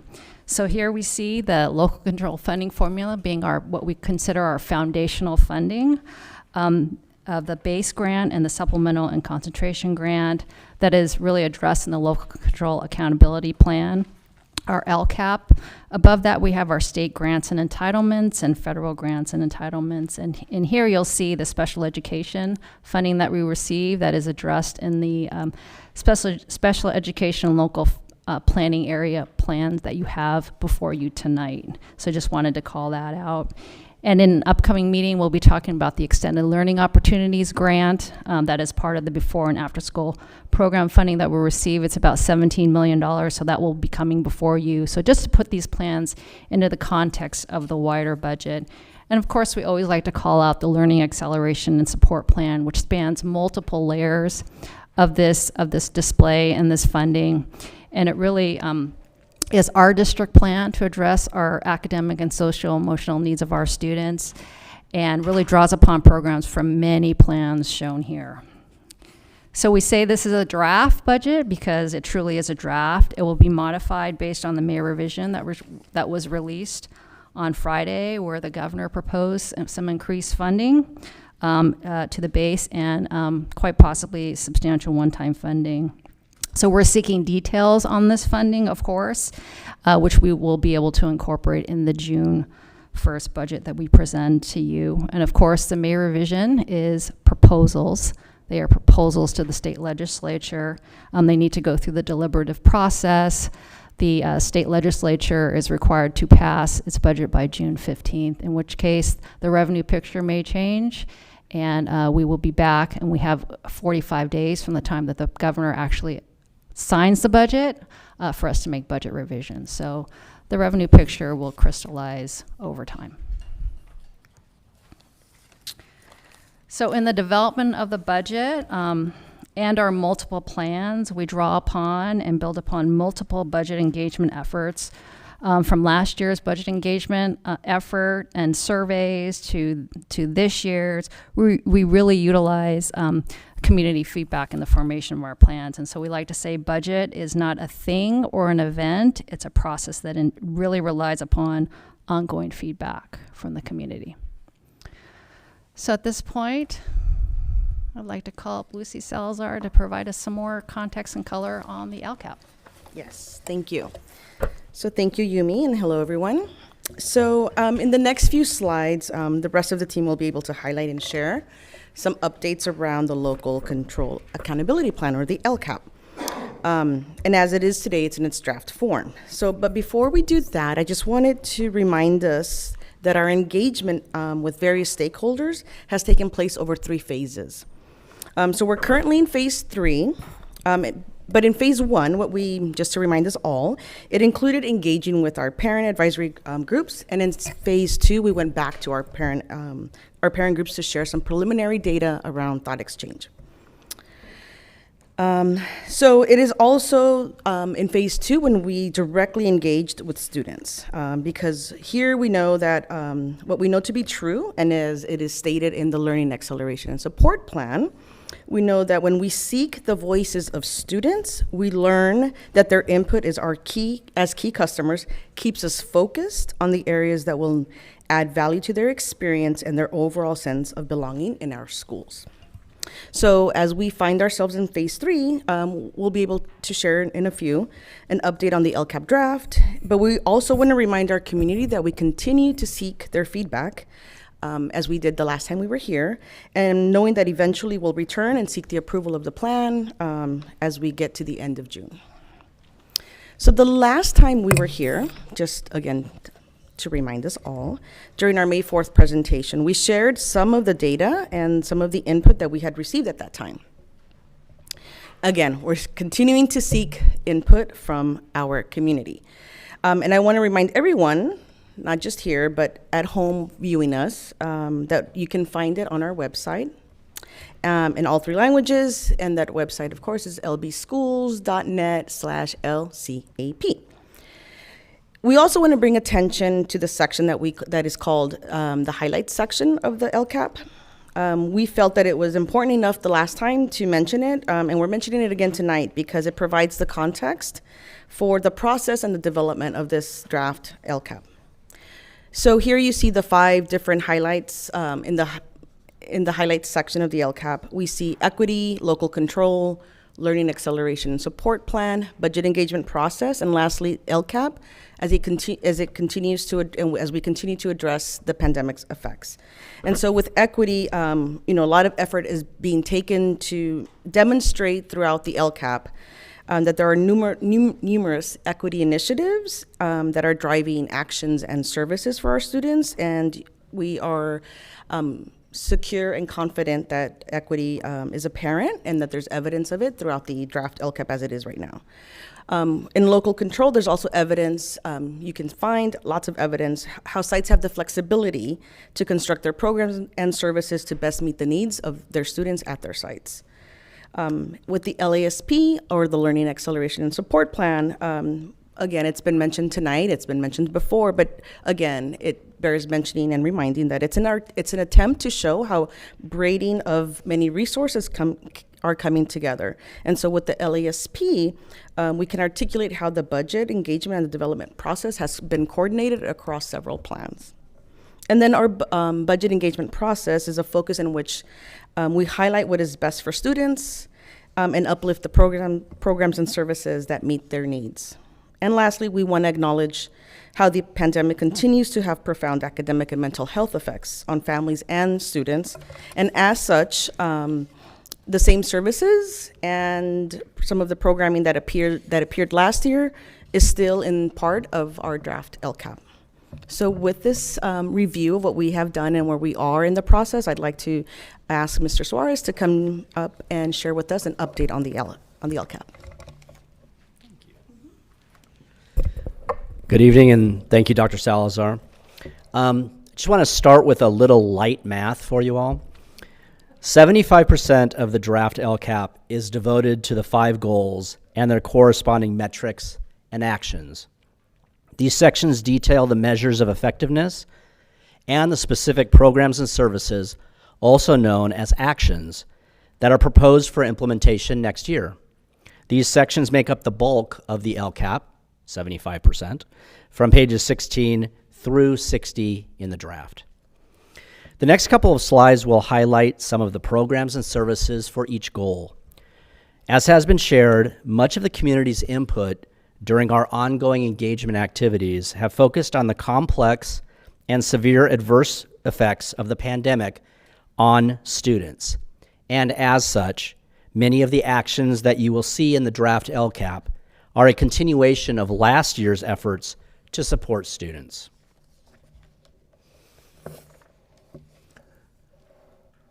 The first 2 goals in the LCAP are basic services and supportive schools.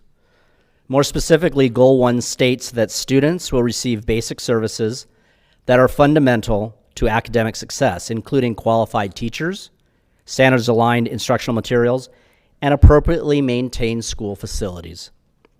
Goal 2 states that schools will be safe, inviting, engaging, and supportive places for students, parents, and staff.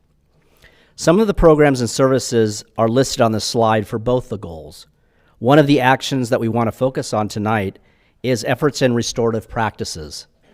To highlight this program, the middle schools have engaged in an effort to train adults to build capacity for implementation at campuses. I'll now ask Dr. Simon, on behalf of colleague Dr. Lund, to highlight some of these efforts.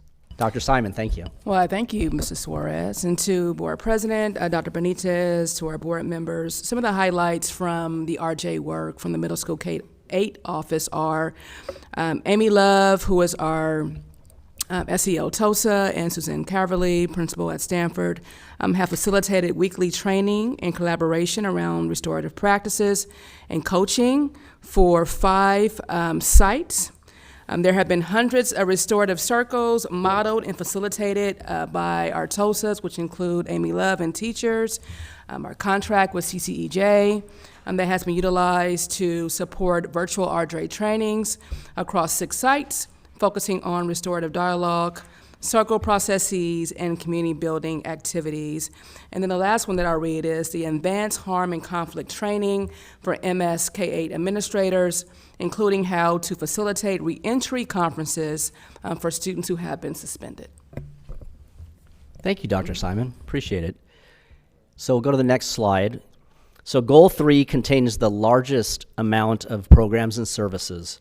This goal states that students will make academic progress on the state standards so they can be prepared for both college and careers upon high school graduation.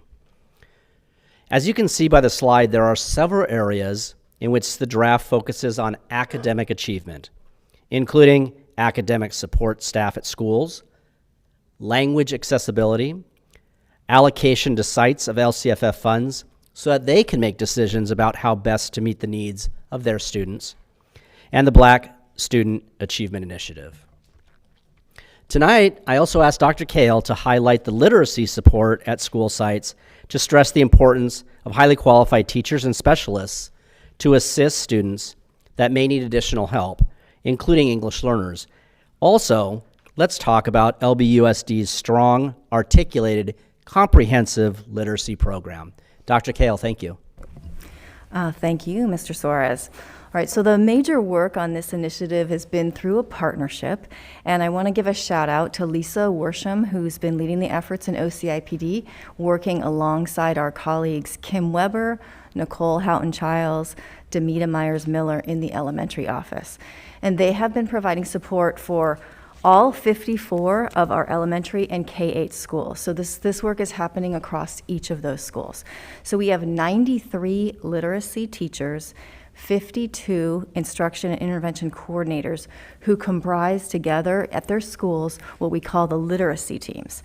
So these teams are attending monthly sessions that are professional development sessions provided by OCIPD's lead, Lisa Worsham, in tandem with a couple of our coaches, Kate Picar and Liz Gladinas. Back at their sites, these literacy teams then provide their teacher colleagues with professional development, coaching, structures to help with their progress monitoring of students, and data analysis. Perhaps more interesting or maybe even more important, they are providing Tier 2 direct program interventions to students. So they work with students in one of 3 research-based programs. And so those programs, you've heard us tell you about those in the past, LLI, which is Leveled Literacy Intervention, WonderWorks, and then Pacific Learning, which is at our DI sites, our dual immersion sites. So over 5,000 students have received one of these interventions this year, and the initial data is showing positive gains for students receiving interventions in all 3 programs. So we'll have more data for you as we wrap up the year. Thank you, Dr. Kale. So the final 2 goals are college and career readiness and active engagement. Goal 4 states that students will demonstrate readiness for college and careers, and Goal 5 states that students will be actively engaged in their learning so they can meet the state standards and prepare for college and careers. Both of these goals have many supports for students, such as additional counseling and nursing services at the school sites, and foster youth services. The wellness centers, new this year at all high schools, have been a tremendous resource for on-call social emotional support for students. For more on the wellness centers, I will ask Dr. Simon again to expound on this service. Well, thank you for the opportunity again, Mrs. Suarez. So I just want to give a shout out, number one, to Dr. Claudia Sosa Valderrama and also Mrs. Susana Cortez for building and creating 11 high school wellness centers alongside Dr. Jay Camarino and his team in the high school office. So our 11 high school wellness centers, our safe and inclusive practices, support the academic potential of students through the promotion of social, emotional, and physical well-being.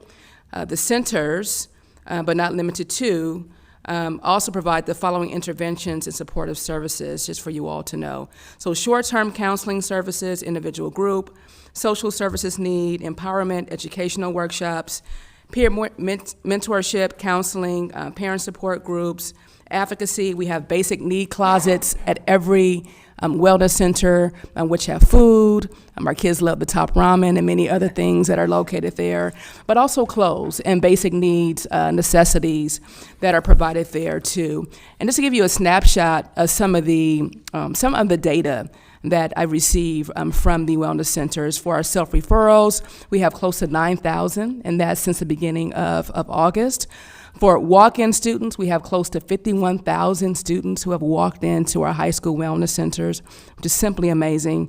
Individual counseling, about 3,800 students. And let me just tell you this, and I try to keep my emotions kept inside me, but I've heard from 4 staff members who said our high school wellness centers are keeping our kids alive.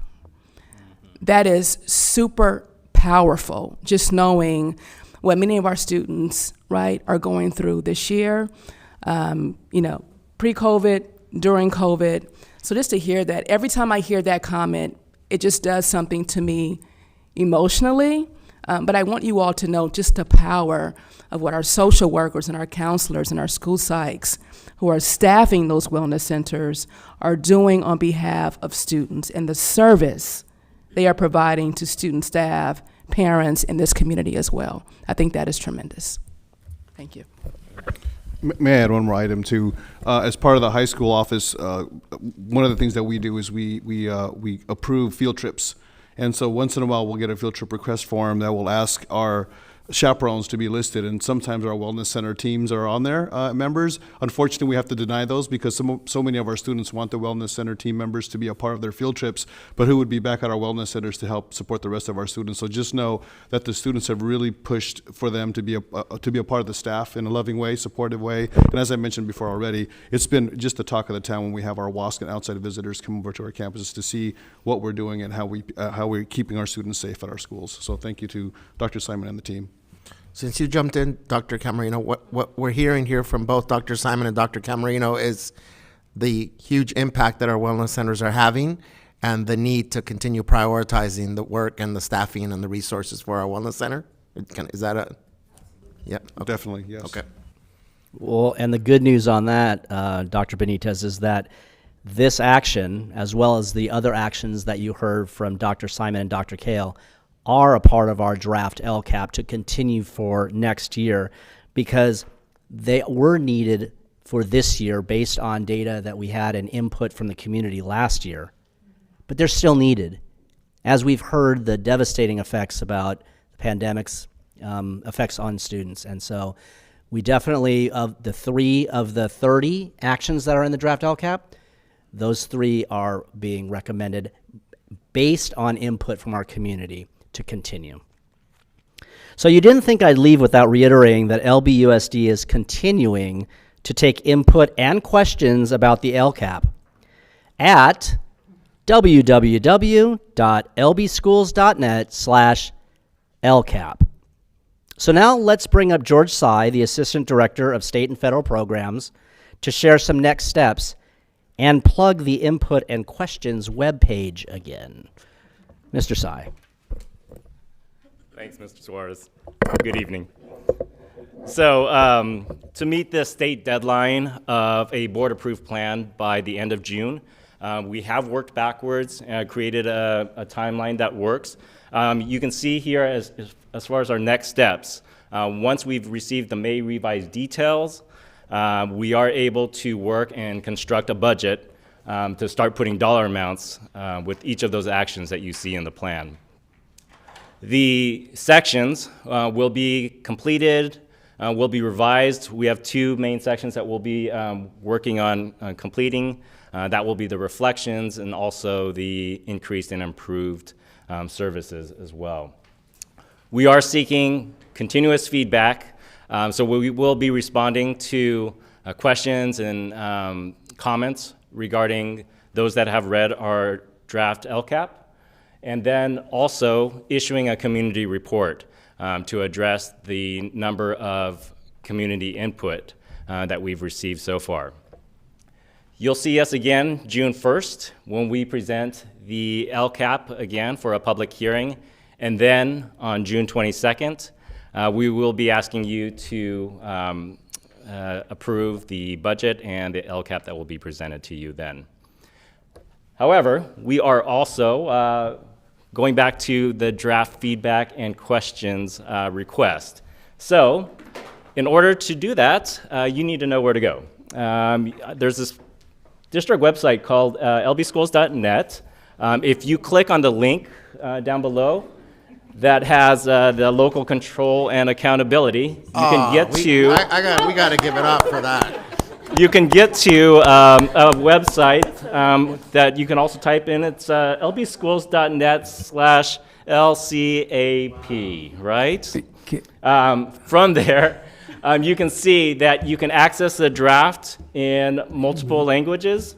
You can get to the question and feedback link where we'll ask you to provide information. If you want to stay anonymous with that, you can, but we would ask that you include your name and your email address if you would like to receive responses with the questions that you have. So that is it. I don't know if you have any additional questions, but I thank my colleagues here for George? putting the website in correct order. We have questions, but I'm going to preempt them and just be honest. Whose idea was that?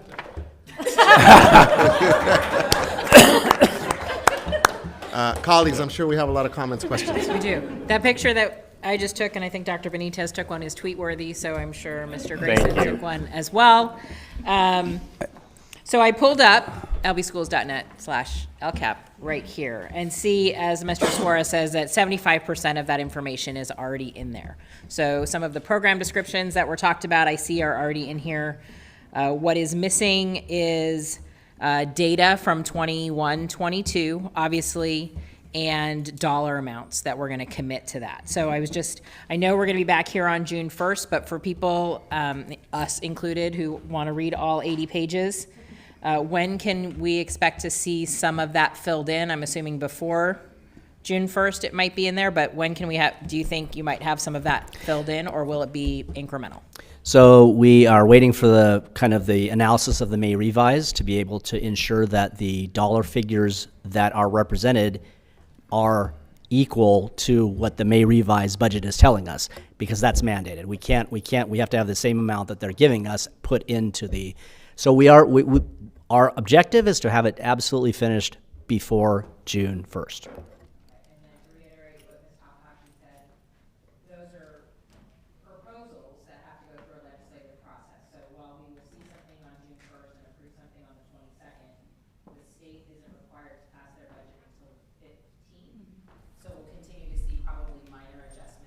Correct. For 45 days, but we should have preliminary numbers, you're saying, by June 1st to fill in. Sorry. So we should be able to see by June 1st preliminary numbers, but expect changes as the state budget is amended and adopted mid-June through July. Yes, that's correct. Mr. Otto? Yeah, the new staff member that held up the lbschools.net upside down, this is just a wild guess. Were you with San Francisco Unified School District?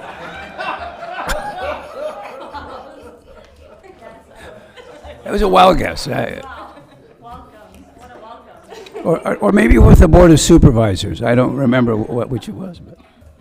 So, Mr. Suarez, I wanted to fill out my chart here. Goal number 1 is 75% of the funding. Do you have roundabout numbers for 2, 3, 4, and 5? No, I'm sorry, I may have misspoke or been misunderstood. The 75% is in reference to the amount of programs and services that are filling in the entire LCAP draft.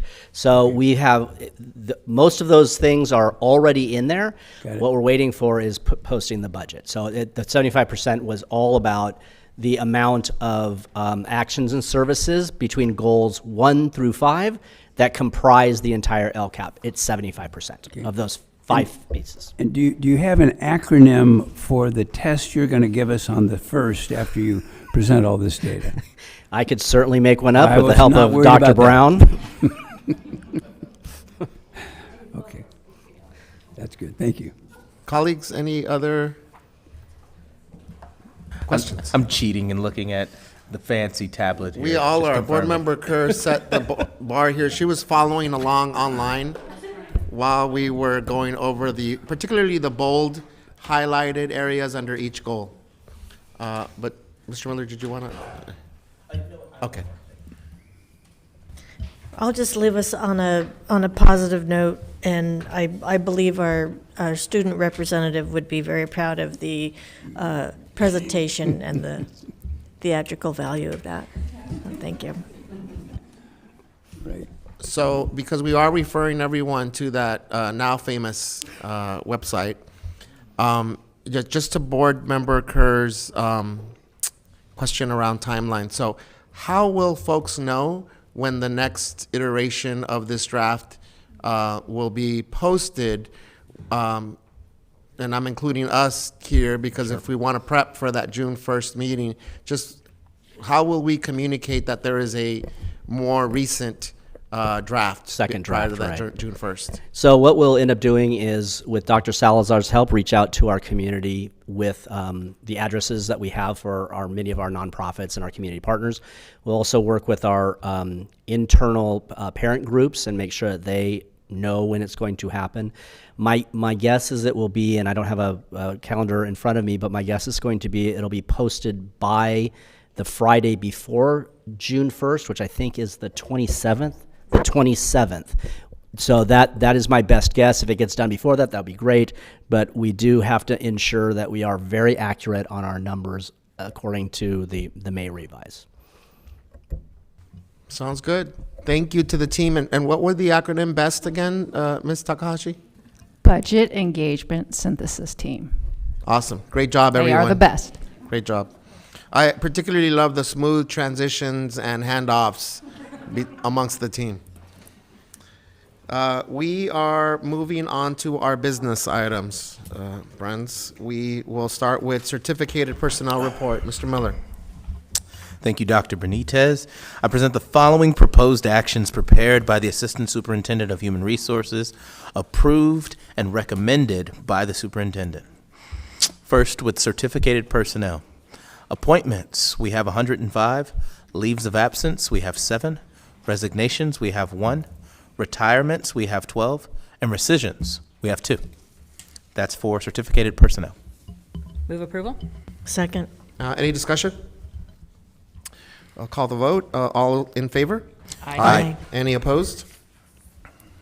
That passes 5-0. Classified personnel report. All right. Once again, I present the following proposed actions prepared by the Assistant Superintendent of Human Resource Services, approved and recommended by the superintendent. For classified and exempt personnel. For appointments, we have 49. Leaves of absence, we have 17. Demotions, we have 1. Terminations, we have 1. Resignations, we have 9. Retirements, we have 7. Amendments, we have 4. And rescissions, we have 3. That's for classified and exempt personnel. Move approval. Second? Any discussion? I'll call for the vote. All those in favor? Aye. Aye. Any opposed? That passes 5-0.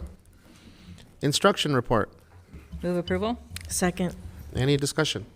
Yeah, I was going to ask Dr. Kale, there's a couple, we approve courses all the time, but there are some approvals of some career technical education courses that I think are really critical. And we have this conversation all the time. I think we had it at our last workshop as well around the idea of vocational education, which was the term of the past, and career technical education really being those opportunities for students to engage in not just college preparation, but career preparation as well. And these were just some interesting courses that are being developed. If you could talk a little bit about why these particular courses are being approved now and how some of them came to be. There's some good stories there. Okay, sure. Yes, I think the old model that a lot of us were operating off of was college or career. So for us, it's college and career. And the same is true whether we're talking about our CTE courses or any other courses. As a linked learning district, we focus on the rigorous academics with the support, but also the career and technical training with the work-based learning. So when you look at the courses that were put in front of you, these are courses that are designed to prepare our kids for the jobs of the future. So you see a gaming course, you see criminal justice, you see art and digital media, and those are the industries of the future. And so it's really, really exciting for the kids. The courses are, they're based on industry sectors, of course, but they're hands-on, they're engaging. They provide the kids with real-world experiences. And in fact, the AGL capstone course, that course has embedded in it a case study, and that case study was written in collaboration with our industry partners. So we actually, and that's the first time we've actually done that. That's pretty cool. So the course itself was co-designed by not only CTE teachers, but folks out in industry in addition. So that's very exciting. And then all of these courses, of course, are submitted for UC approval, which means they will count toward A through G once they're approved. And you see us bringing these to you periodically because we are updating the CTE course sequences and updating the courses. So as the schools build out their pathways, you're going to just continue to see us refreshing, replacing, et cetera. So it's just all part of a really exciting process. And just one more thing to highlight on that Global Logistics capstone, you said it was done in coordination with their advisory board, which are made up of industry partners, and that those projects that students produce for that course will then be presented to those same industry partners for feedback as they move forward. So thank you for that. I think it's just important to remind folks how we're engaging the community, how we're engaging sectors and opportunities for jobs and great careers here in Long Beach. And these were just particularly great examples tonight. Thank you. Maybe one of those projects will resolve our supply chain issues over the last year or so. I see that supply chain industries are included in those professionals, yeah. Mr. Otto, did you have, okay. Any other discussion? So I'll call for the vote. All in favor? Aye. Aye. Any opposed? Any abstentions? Okay. That passes 5-0. Our next is our finance report A. Move approval. Second. Discussion? I'll call for the vote. All in favor? Aye. Any opposed? That passes 5-0. Finance report B. Move approval. Second. I had my mic on. I'm so mad at myself for not noticing that Board Member Kerr had her light off the whole time. Mr. Itzen had to come out here from over there. I'll call for the vote. Colleagues, all in favor? Aye. Did you? Discussion. Sorry. That was finance report B, correct? That was finance report B, yes. Correct. Any discussion, finance yes, report B? I recuse myself from participation in finance report B on the consent calendar. I have a potential financial interest under Government Code 1091 and 87100. My husband works for a subcontractor who has done work for the payees. Apologies for that, Board Member Kerr. Any further discussion? Okay, now I'll call for the vote. All in favor? Aye. Any opposed? So that passes 4-0 with one abstention.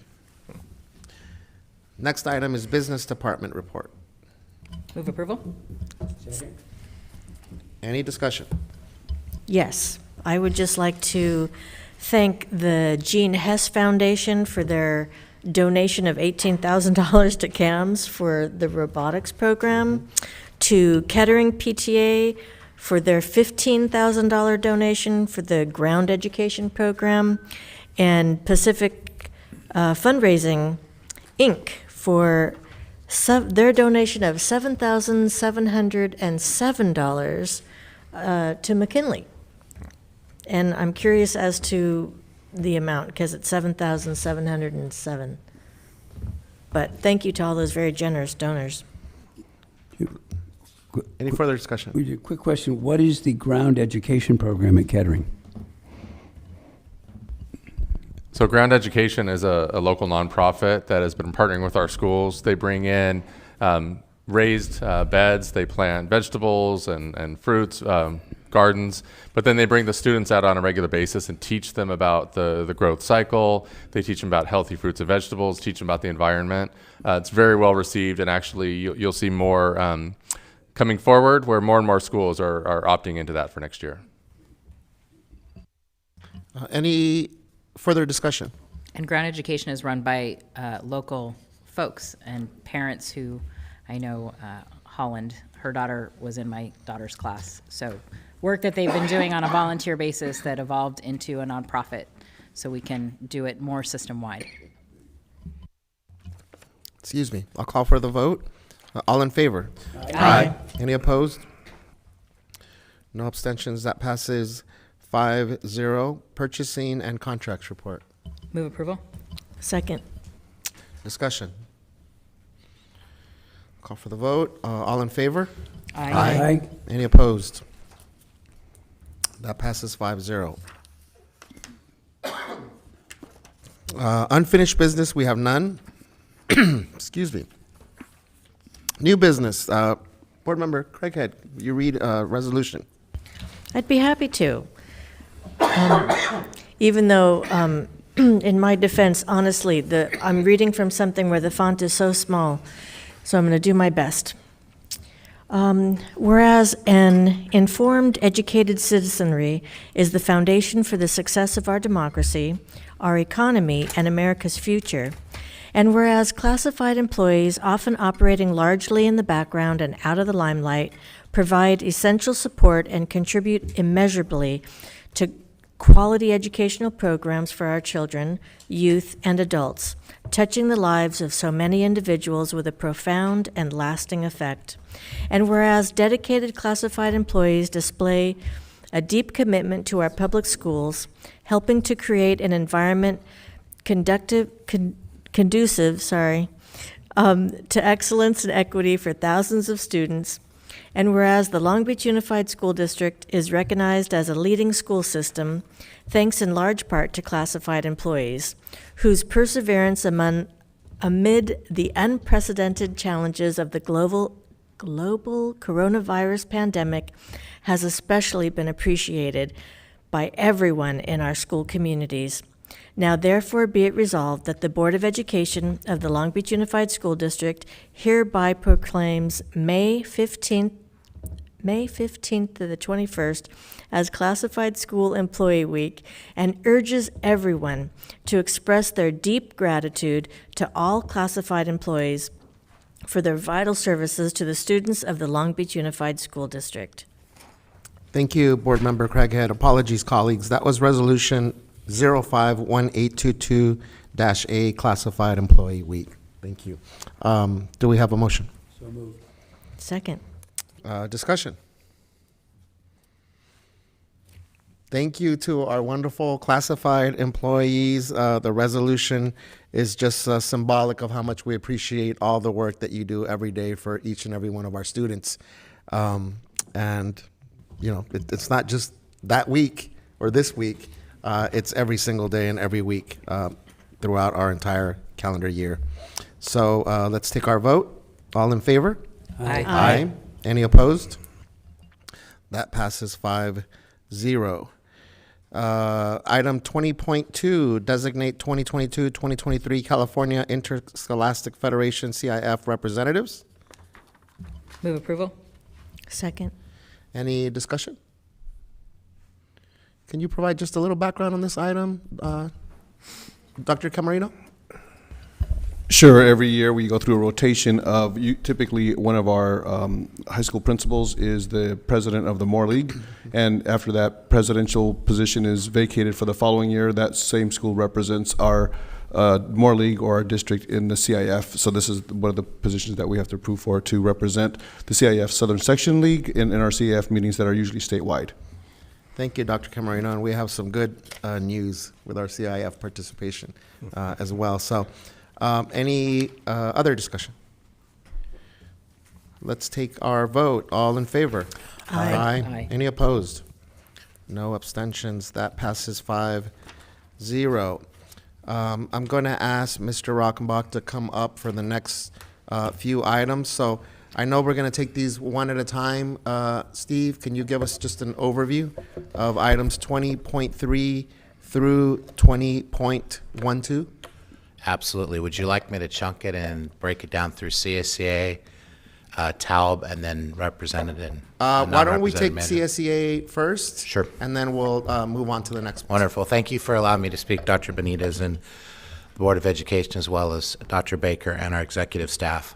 It's fitting on Classified Appreciation Week that we're able to come with good news and ask for your approval of a number of items that we've been able to negotiate with our labor partners for CSEA. So before you have two tentative agreements, one for CSA Unit A and one for CSA Unit B. And they're very similar, but some of the key highlights that come out of that is, number one, we have a 1% on-schedule raise for the 1920 school year that'll be retroactive to July 1st of 2019. We have a similar on-schedule raise of 2% that'll be retroactive to July 1st of 2020. And we also have a 2% one-time payment based on the earnings for the school year of 2020-2021. And our payroll department has been working feverishly to get things planned, and the goal is to start disseminating these in June and moving forward through the summer to get all the payments to our members. We've also been able to provide some additional support to our classified staff that are part-timers who work on the island to help with their medical benefits. We've also been able to streamline some of our overtime distribution as well as bid runs for our custodial staff. And we've also been able to do some needed updates for our sick leave donation program.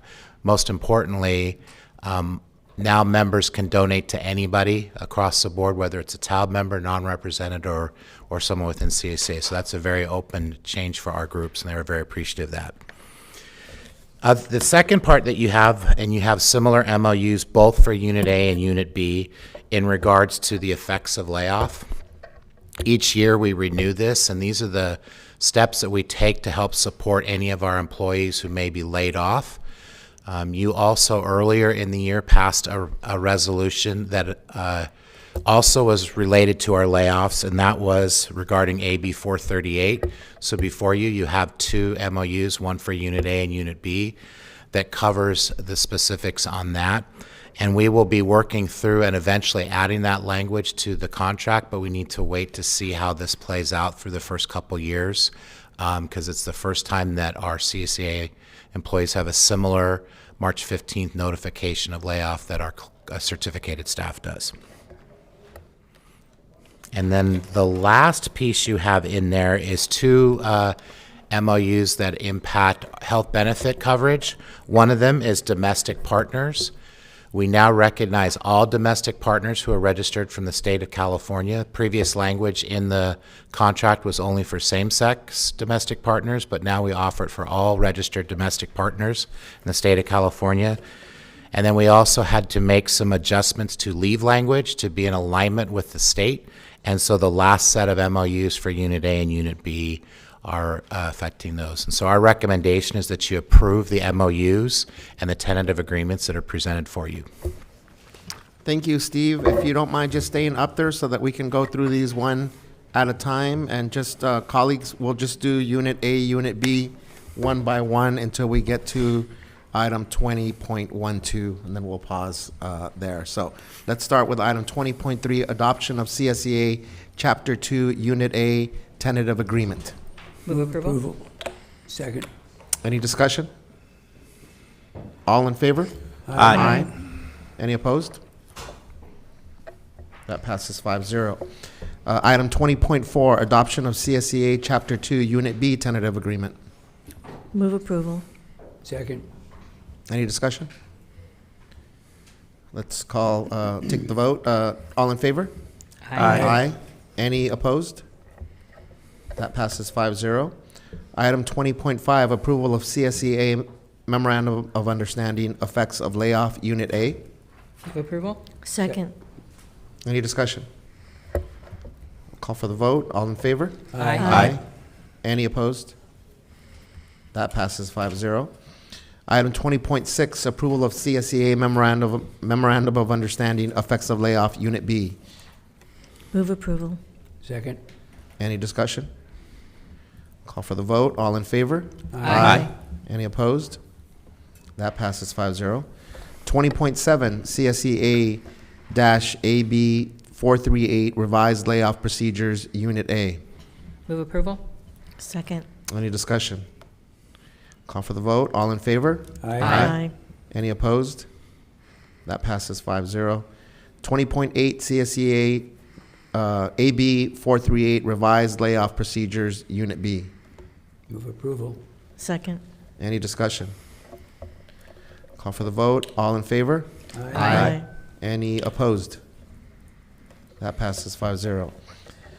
Item 20.9, approval of CSEA Memorandum of Understanding, Domestic Partnerships, Unit A. Move approval. Second. Any discussion? I'll call for the vote. All in favor? Aye. Any opposed? That passes 5-0. 20.10, approval of CSEA Memorandum of Understanding, Domestic Partnerships, Unit B. Move approval. Second. Any discussion? I'll call for the vote. All in favor? Aye. Any opposed? That passes 5-0. 20.11, approval of CSEA Memorandum of Understanding, leaves of absence, Unit A. Move approval. Second. Any discussion? Call for the vote. All in favor? Aye. Any opposed? That passes 5-0. Our last item in this section, approval of CSEA Memorandum of Understanding, leaves of absence, Unit B. Move approval. Second. Any discussion? Call for the vote. All in favor? Aye. Any opposed? That also passes 5-0. Thank you, colleagues. So, Mr. Rockenbach, let's move on to our tab items. So making a quick transition, I was remiss in thanking both negotiation teams because this was definitely a labor of love to help support our employees as well as trying to find the best agreement to support our students. I really want to thank both negotiation teams for their patience in working through that. And we will be working with CSCA for the 21-22 contract year, but they've asked to look at the full contract.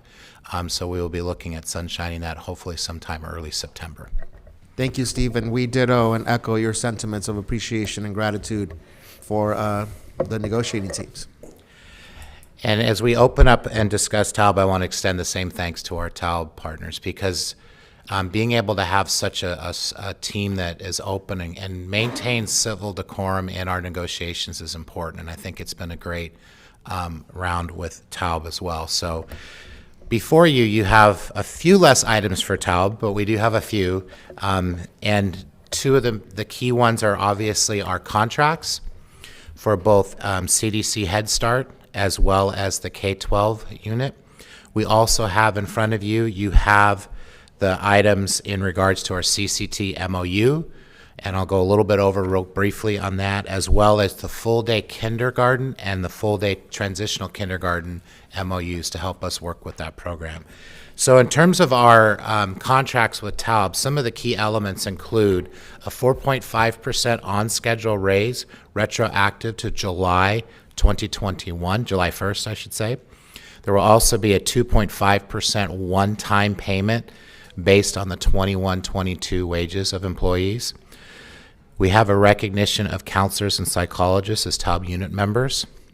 We were able to reach agreement, and really important to help us move forward with our collaborative co-teach models programs, as well as our full-day kinder and full-day transitional kindergarten programs, which is really important, and it really helps our work as we move forward with our students. And we also helped to increase some of the reimbursements for our employees in regards to theft and vandalism, because that has been a challenge for our employees, so we're grateful we were able to reach that. In terms of our CCT MOU, or Collaborative Co-Teach MOU, it really helps codify our supports and parameters we're going to have in place for the teachers who are involved in Collaborative Co-Teach. And just to help everyone understand, that's where we have a special education teacher working in conjunction with a regular education teacher and having our students mainstream together, and it's been found very successful, and so we wanted to make sure that we had things in place to help that program move forward. Some of the key components in there include teacher selection, training, onboarding, work year, days and hours, as well as any licensing that may be needed. The other two are very similar as well when it comes to full-day kindergarten and full-day transitional kindergarten. And because these are such vital programs, we felt it important to also codify the support and training we'll be offering, what staffing will look like for those programs. We're looking at class sizes where it's staff to student ratio of 12:1 for our transitional kinder, as well as having a number of hours of adult support for our full-day kindergarten programs, and also how we're going to be transitioning with the new furniture that's being purchased to support these. Thank you, Steve. That's a lot of work. We know a lot of work and time and energy. And then the last piece, sorry, I did want to cut anybody off, but our last piece is the calendars too, and those are typically go with our TALB unit. Okay. When we do the TAs, we do calendars in a 2-year cycle, so we won't do this again for another couple years, but this gives us our 24-25 and 25-26 calendars. Okay, so colleagues, let's take items 20.13 through 20.17 one at a time. We'll start with 20.13, approval of tentative agreement between TALB and LBUSD pertaining to K-12 and CDC Head Start. Move approval. Second. Any discussion? Call for the vote. All in favor? Aye. Any opposed? No abstentions. That passes 5-0. Item 20.14, approval of TALB Memorandum of Understanding Protocols for Collaborative Co-Teach Program, CCT. Move approval. Second. Any discussion? Call for the vote. All in favor? Aye. Aye. Any opposed? No abstentions. That passes 5-0. Approval of TALB Memorandum of Understanding District-Wide Implementation of Full-Day Kindergarten. Move approval. Second. Any discussion? Yes. I know at least one person in my district who's really excited about it. Do you want to recuse yourself? Any further discussion? Yeah, I just want to thank Mr. Moskovitz and the team who have been working really hard on this item for several years. We know this was something that was in process pre-pandemic. One of the last big meetings we had actually before the shutdown had to do with this. So I want to thank the teams who worked on this and the teachers who gave us really vital input all along the way to make this a reality in a way that works best for our community. So thank you to all involved for a long process. We're grateful to be here. Thank you. And if anyone's interested in details, watch our board workshop from this last, from March. On that note, though, Dr. Benitez, let me just state that the community will be receiving a lot of information from the Communications and Engagement Office and others in the days to come. Thank you, Dr. Baker. Any further discussion? Okay, we'll call for the vote. All in favor? Aye. Any opposed? And no abstentions. That passes 5-0. Item 20.16, approval of TALB Memorandum of Understanding implementation.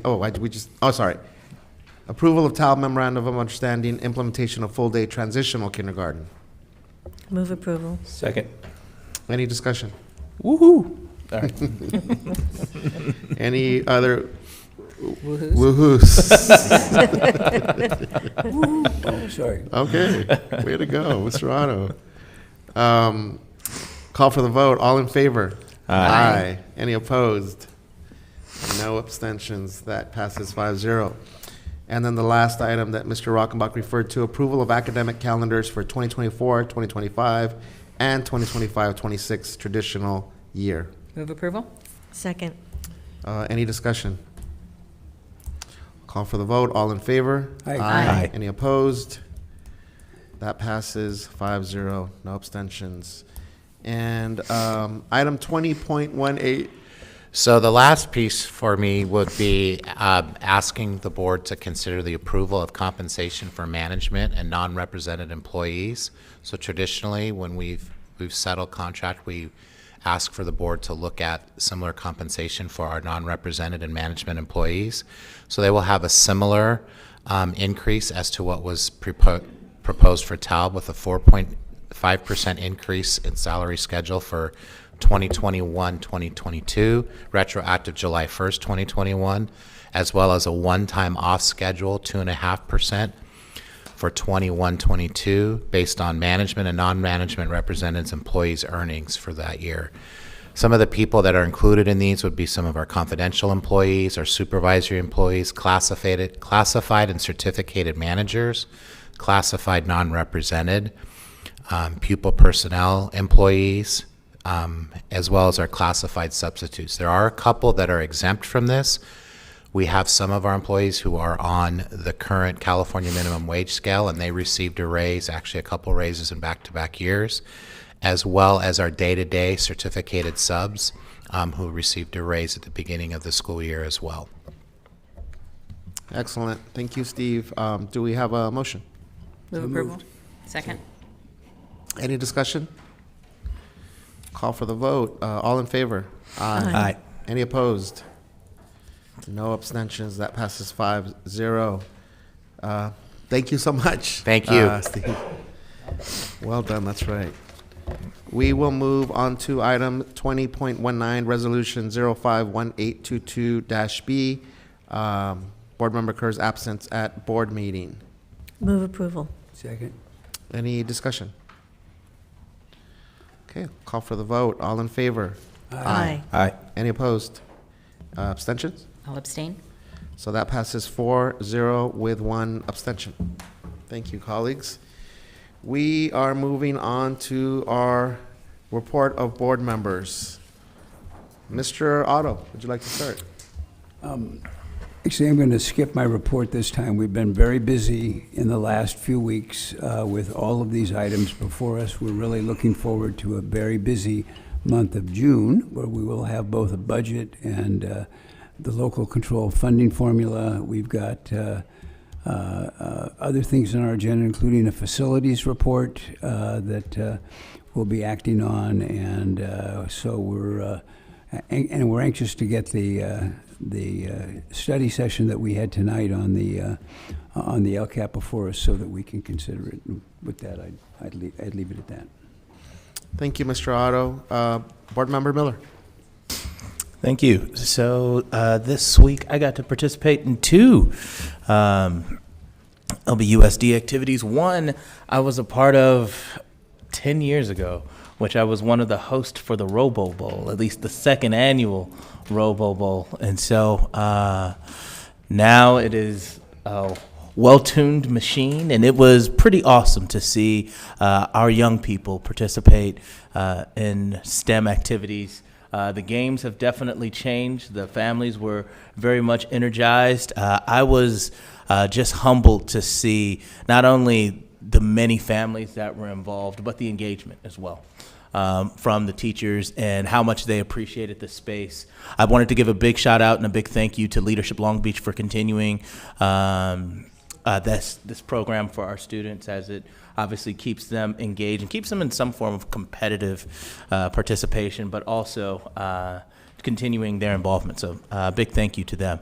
The second event that I was able to participate in was actually with Long Beach Poly, which was pretty darn awesome in regards to having 18 students who were awarded different recognitions for their documentaries that were submitted to C-SPAN.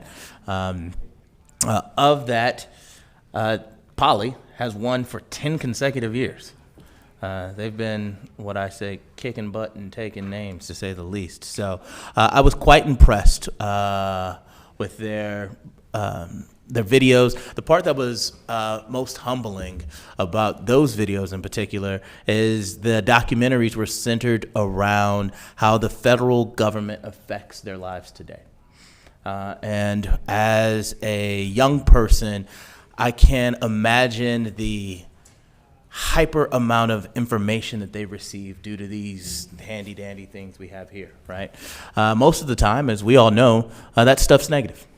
Or is often uncomfortable topics, especially for a 14 or 15-year-old to process. But these young men and young women in their videos that I watched showed a level of maturity and an ability to decipher through this information expected of well-educated adults. And I was just really, really impressed with them. So I wanted to give a big shout out to those 18 students who were awarded those different recognitions, also all of the kids that participated, and also want to give a big shout out to Mr. Montooth, who is very, very committed, not only to his students, but this work. He's someone that I met even before elected, as he wanted to continue to support, or wanted to make sure that I understood not only the passion that he had for his youth, but more importantly, the legacy that they had over at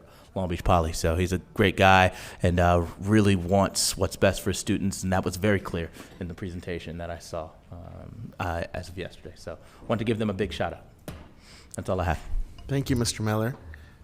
Ms. Kerr. Yes, thank you.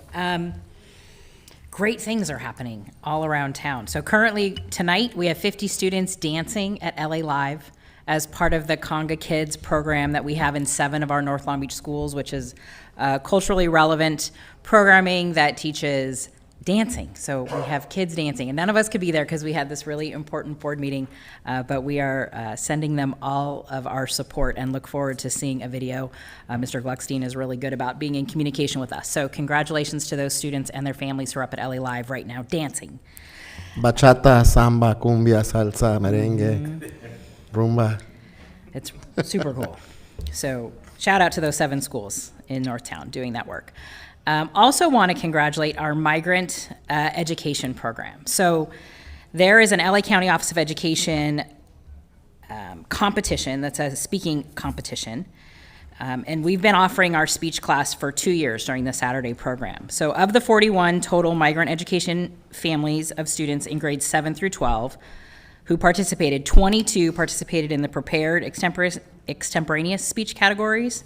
Many participated in both English and some in Spanish. So the competition was on the 15th. So Our migrant education, 24 trophies were awarded to our students in the prepared speech category. LBUSD won 5 first place awards, 3 second place awards, and 3 third place awards. In the extemporaneous speech category, again, we won 8 first place awards, 2 second place awards, and 2 third place awards. So thank you to all of those folks in the migrant education program, Michael Prado, Oscar Herrera, and David Campanelli, who have set a precedent and done incredible work. Congratulations to those students in that program. Also want to shout out Rodney Jones, who is a teacher at Powell, who started his career in Long Beach Unified as a custodian, I believe at Hudson, and many of our executive staff were able to work with him, who continued his education and career and now leads the Male Leadership Academy at Powell, who was recognized by CCEJ, receiving the Jean Lenzner Human Relations Award. Thank you to the staff who came out to celebrate him. I was honored to be able to introduce him at that luncheon last week. J-Town did it again. Coach Moore and our boys track and field team came home with their first ever track championship, CIF championship. So congratulations to our J-Town track athletes and Coach Moore. It's the first one in school history. And as Keisha Irving always says, you have to keep an eye on the North because amazing things are happening up there. So congratulations to those student athletes. And last, want to shout out our very own Dr. Simon, who was installed as the AXA president, which is the association, the California State Association of School Administrators. We are so proud to have you represent us at the state level. You are the first African-American woman to serve in this position, so you are historic in many ways, in addition to the incredible work that you do here every single day for us. So congratulations to you.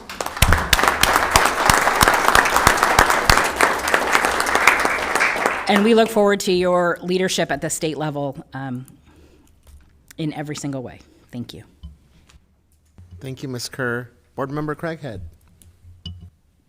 Okay, I'm being told to stretch, so I'm going to do a long one. I'm just kidding. We got a lot of stuff going on. Ms. Okay, Craighead. I'm just kidding. I want to say the Robo Bowl, a lot of fun. It was great to be around middle school kids and parents, everybody who was just so happy to be back and doing what they love. And so there was great energy. It was a diverse group of kids, although I would like to see more girls involved in robotics. So I'm going to plant that seed maybe for our elementary schools so they can matriculate to middle school and compete. Let's see. And then also, Mr. Miller, you mentioned C-SPAN. Well, we had a team of 3 at Millikan who got an honorable mention for their documentary. And we mentioned the supply chain issue earlier. They did a documentary on the supply chain, and the impetus was that one of them went to surf one day, wasn't able to surf, didn't know why he wasn't able to go in the water, found out, it was because of contamination, and there were, a lot of cargo ships out there. Anyhow, so this was a group of 3. I made a note of their name, Jake Ritter, Exley Lundahl, and Hendrix Crother, and they put together a documentary that if you saw it on Netflix, you would just assume it was done by professionals that had been in the business for a while, even to the detail of the voiceover. And it was a student, and they're juniors, so really incredible. Let's see. Also, turned on the TV, Spectrum News. There's a Millikan scholar athlete being featured, Kamari Washington. Plays basketball at Millikan, and he's a 4.0 student. It was just so exciting to turn on the TV and see one of our Millikan students. So shout out to that guy. Sorry.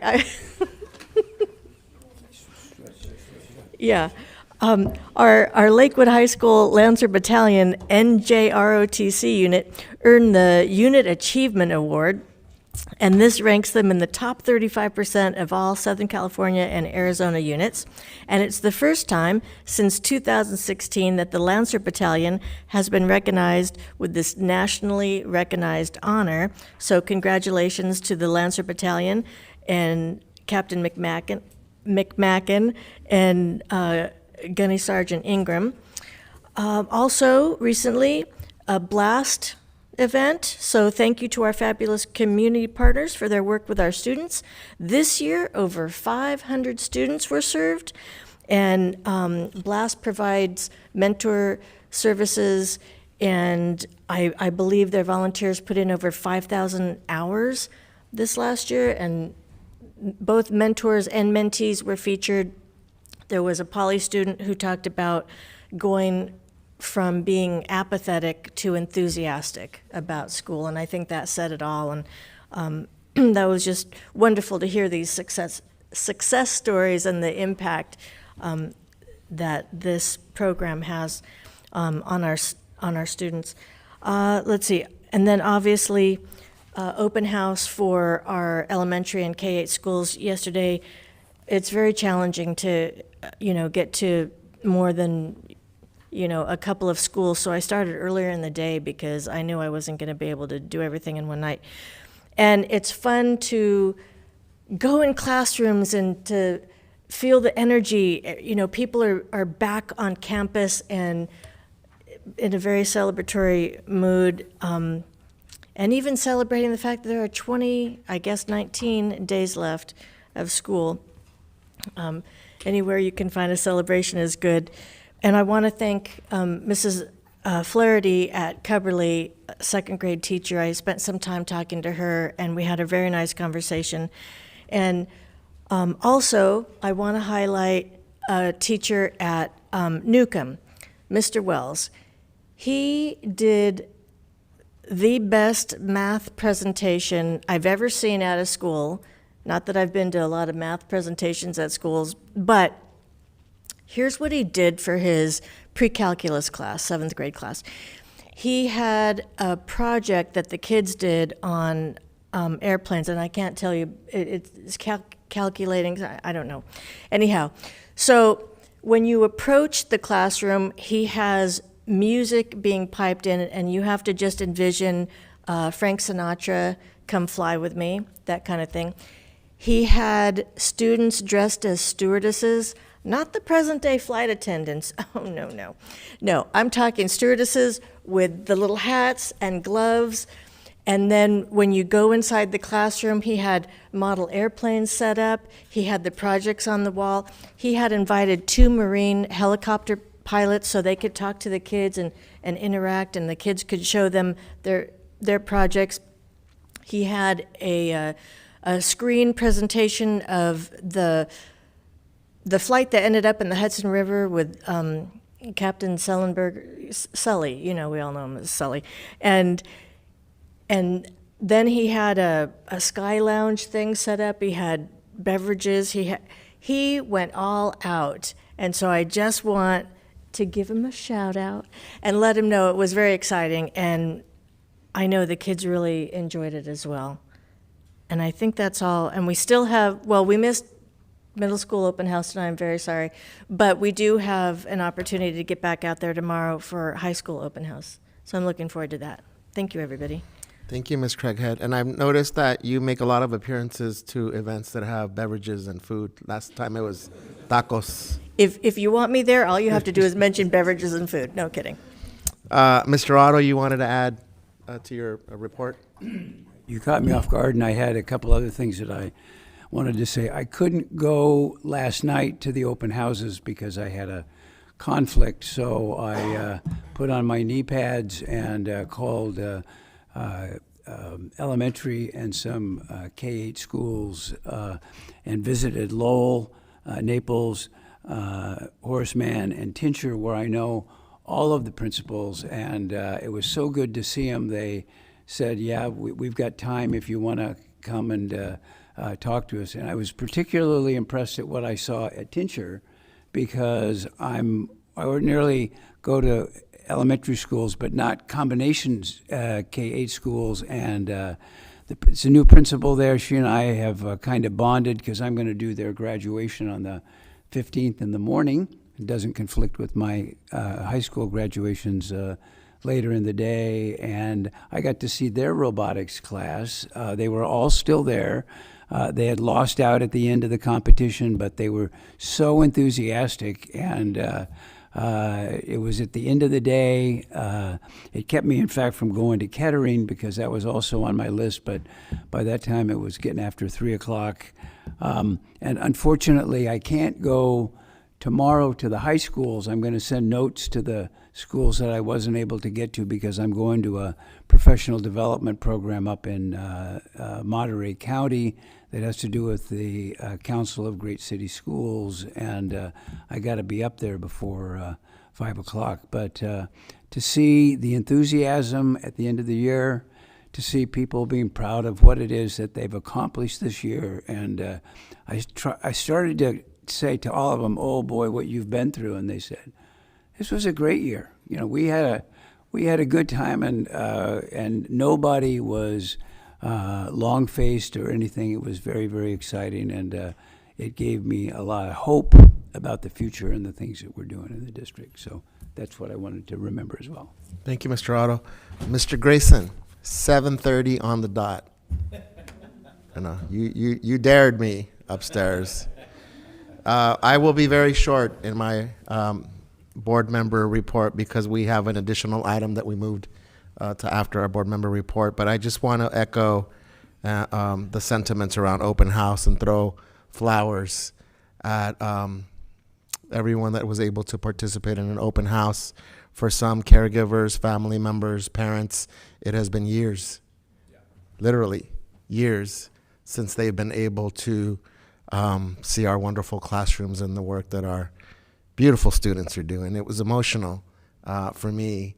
And we had a lot of parents out, and we'll have a lot of parents out tonight. We can't be there, and we'll have more parents and students out just getting to see all the wonderful stuff that goes on in our classrooms every day in our schools. So I will leave it at that, Dr. Baker, so we can move on to our next item, which, before we get to your superintendent's report, Dr. Baker, we have administrative assignments. Yes, thank you. So we'll end the evening with administrative assignments tonight, which is a really important part of the work of our district. And so I want to just take a moment, we usually don't do this, but just want to take a moment to set the context for tonight's administrative assignments, share a little bit of information with the public, also just share a little bit about the support processes. So tonight you're going to hear 19 promotions and 24 assignment changes. In addition, tonight is the beginning of a structuring of the Expanded Learning Opportunities Office. Mr. Moskovitz at next month's board meeting will tell you a lot more about expanded learning opportunities and the infrastructure. But for tonight, to know that those appointments begin a doubling of our RAP, our after-school programming, and many additional services that come with about $17 million of funding a year that will provide expanded opportunities for K through 8 students. And so with that in mind, I want to tell you a little bit about what we think about when we're thinking about assignments so that the public also has some insight. So when we think about tonight's administrative assignments, this is months of work for us. It's really looking at the needs of students first and staff in our schools. Of course, we have staff who are retiring and have made decisions for their own reasons that they want to change positions, but it really starts with the needs of students and staff. The second thing is this aspect of continuous improvement, the continuous improvement under a leader, where we're looking for that arc of improvement that continues with student needs in innovation and wanting to see that established leader continues to lead for continuous improvement.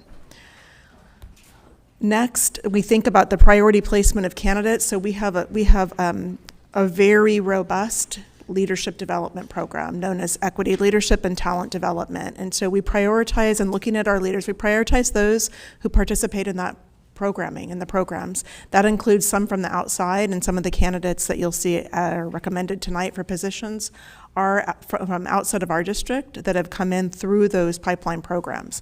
Those are They also have a rigorous process just to get into the program. Then there's coaching involved once you're in a program. So we have staff out in the field that are supporting those leaders as they learn and develop as leaders even before they would go into one of the assignments that will be recommended tonight. And then two other things that are really important to us. All of the candidates who you're going to see as recommended or as promotional tonight have been effective teachers or counselors in our district. We have a long history of instructional leadership that starts with being a great teacher or a great counselor. And so the names before you include that analysis. And then lastly, no surprise, leaders and teachers who are aspiring to become administrators who have a demonstrated commitment to excellence in their classroom or as a counselor and equity and fit that profile of someone who leads for excellence and equity. So you're going to hear a number of assignments tonight, and pretty soon I'm going to pass it over to my colleagues as a different process for not just me reading them, but for my colleagues to come in and have the opportunity to share about those promotions. Before we start that, I also want to acknowledge that tonight is the beginning. It is the announcement of many important appointments and transitions, and with those appointments and transitions actually come very intentional support. Supports like an introduction to the community. So we have our Equity Leadership and Talent Development Office provides supports for how does a new leader who may be the first time as a principal, how do they actually get to know a community, how they introduce themselves to a community. And when I say community, I mean school staff as well as the wider community. So that is supported. We have a principal to principal transitional structure. So whether the principal is retiring or moving to another site, a structured process that helps those two leaders find time and make time to be supported and support one another in the transition. It comes with a checklist, a way of transferring documents, and really helping the leader who's coming into the school to be successful. And then lastly, I'll just share that we have a structured change of principal workshop. That workshop is consistent. It is facilitated by somebody in our district who has been a leader or has come in. In some cases, we've had a consultant support. They come in and provide a workshop with select staff from a school that includes certificated and classified staff with a consistent set of questions that they ask to help the leader coming into the school know what are the strengths of the school, what are the needs of the school, what are areas that the staff hopes to work on with this new administrator, and a report is produced. In addition to the initial report, which allows that new team to really get up and running as a team more quickly, there's also a mid-year check-in and coaching that goes with that process. So nothing is left up to chance. And I think it's important for everyone. You know, we're going to have families that say, you know, I'm losing an administrator to another school, or my principal who I love is going to another school. It's important to know that we think about our entire system. So we serve almost 68,000 students, preschool all the way through our young adults who are in transition, and we have to think about the entire system. So if you're losing somebody tonight, think about who's getting them and how that person will lead and serve in another environment. And so tonight, again, a new tradition. I'm going to first pass to Mr. Moskowitz to start with the promotions and assignments at the early learning and elementary level. Thank you, Dr. Baker. I'm going to ask my colleagues to check my work, because if we were to state the wrong school for the wrong administrator, then the whole world hears that. So if I say the wrong person with the wrong school, please let me know. I'll also point out the elementary level. We were very intentional over the last 2 years of making very few changes. We knew during the height of our COVID pandemic, we wanted to create as much continuity as possible. So there are more elementary moves this year than we may have made in the past. So I'll start with our promotional candidates. Agustin Vieira, the assistant principal at Washington, to principal Bixby.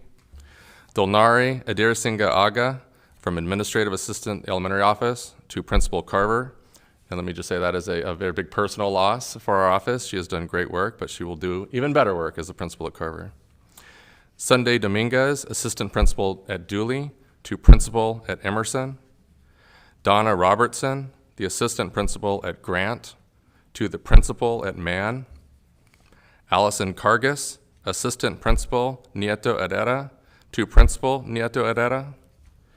Kathleen Picar, teacher on special assignment and OCIPD, to assistant principal at Dooley. Sheila Duran, teacher on special assignment at Gompers, to assistant principal at Grant. Now some of our current administrators who will be moving location. Tracy Fiala from principal at Mann to principal at Adams.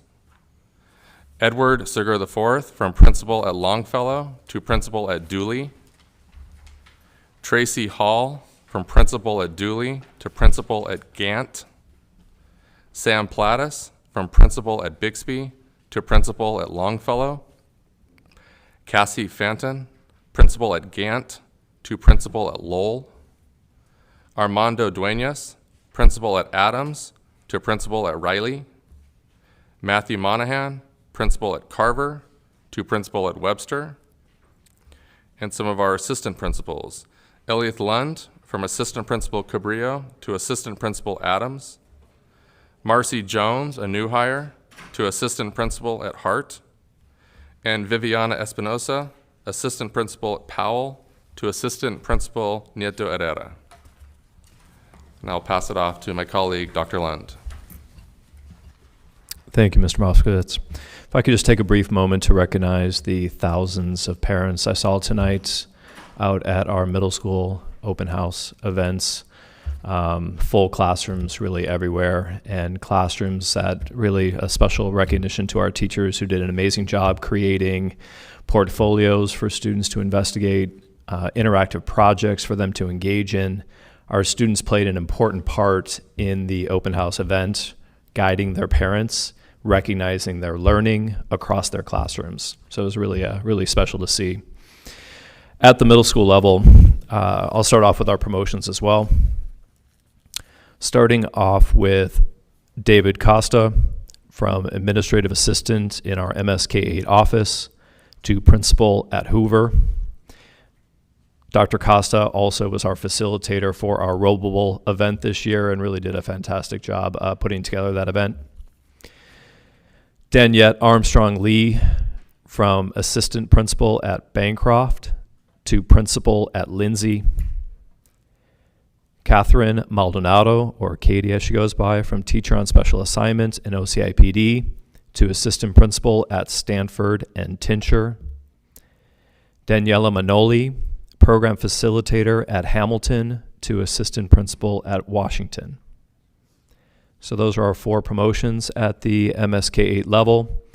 And then we have some principals and assistant principals who are also changing assignments. Starting off with Jorge Montañez from principal at Hamilton to principal at Franklin. Laura Martin from principal at Beach K-12 to principal at Hamilton. Jeff Wood from principal at Rogers to principal at Robinson K-8. Rennie Chu from principal at Lindsay to principal at Rogers. Dow Lawson from principal at Lowell to principal at Stanford. Sherwin Parker, a new hire, who will now be the assistant principal at Franklin. And Jamal Richardson, assistant principal at Franklin to assistant principal at Powell, K-8. And I will pass it to Dr. Camarino at the high school level. Thank you, Dr. Lund. Proud to announce our promotions also at the high school level. First is Nicole Lopez from assistant principal at Poly Powell to principal at Long Beach School for Adults. Welcoming back Suzanne Caverly as principal from Stanford to principal at Wilson. Lloyd Wilson, who is assistant principal at Wilson, to vice principal at Lakewood. Patrice Rice, who's a teacher on special assignment at Cabrillo, to assistant principal at Cabrillo. And Jonathan Hayes, assistant principal at Lakewood, to assistant principal at Milliken. And I will pass it back to Mr. Moskowitz. So now we're going to go through some of our non-school site administrators. You heard Dr. Baker mention earlier. We'll circle back at our next board meeting on June 1st to talk more about our expanded learning opportunities office and all that entails. But we do need to move ahead with some of the administrative assignments in those positions. So Deborah Dedin, from Assistant Director, Equity, Engagement, and Partnerships to Program Administrator, Expanded Learning Opportunities. Chris Damon, from Program Specialist in the Elementary Office to Assistant Director, Elementary Office, and Expanded Learning Opportunities. Christina Cortez, Coordinating Teacher, Holmes CDC, to Program Coordinator, Elementary Office and Expanded Learning Opportunities. Stephanie Cooper, from Principal at Hoover, to Program Administrator, Expanded Learning Opportunities. And Nicole Kelly, Assistant Principal Hart, to Administrative Assistant, Elementary Office. And back to Dr. Lund. At the MSK office level, Amy Love, who will move from Teacher on Special Assignment in the Office of School Support Services to Program Specialist in our MSK K-8 office. She will be overseeing our restorative justice work at the middle school level. And Sal Madrigal, from Principal at Robinson K-8 to Administrative Assistant within our MSK-8 office. And I'll pass it to Dr. Kale. Okay, in OCIPD, we have 3 assignments. Alma Black, from Principal at Franklin to Program Specialist in OCIPD. Esther Death, from Assistant Principal at Jordan to Program Specialist, OCIPD. And Miruna Laskar, from Principal Avalon to Program Specialist, OCIPD. Thank you, everyone. I think I like this way of doing it, Dr. Baker. Thank you for that, and thank you for the context for our considerations for assignments and reassignments. So do we have a motion, colleagues? I move approval. Second. Any discussion? Let's call for the vote. All those in favor? Aye. Any opposed? No opposed. That passes 5-0. Congratulations to all of our administrators.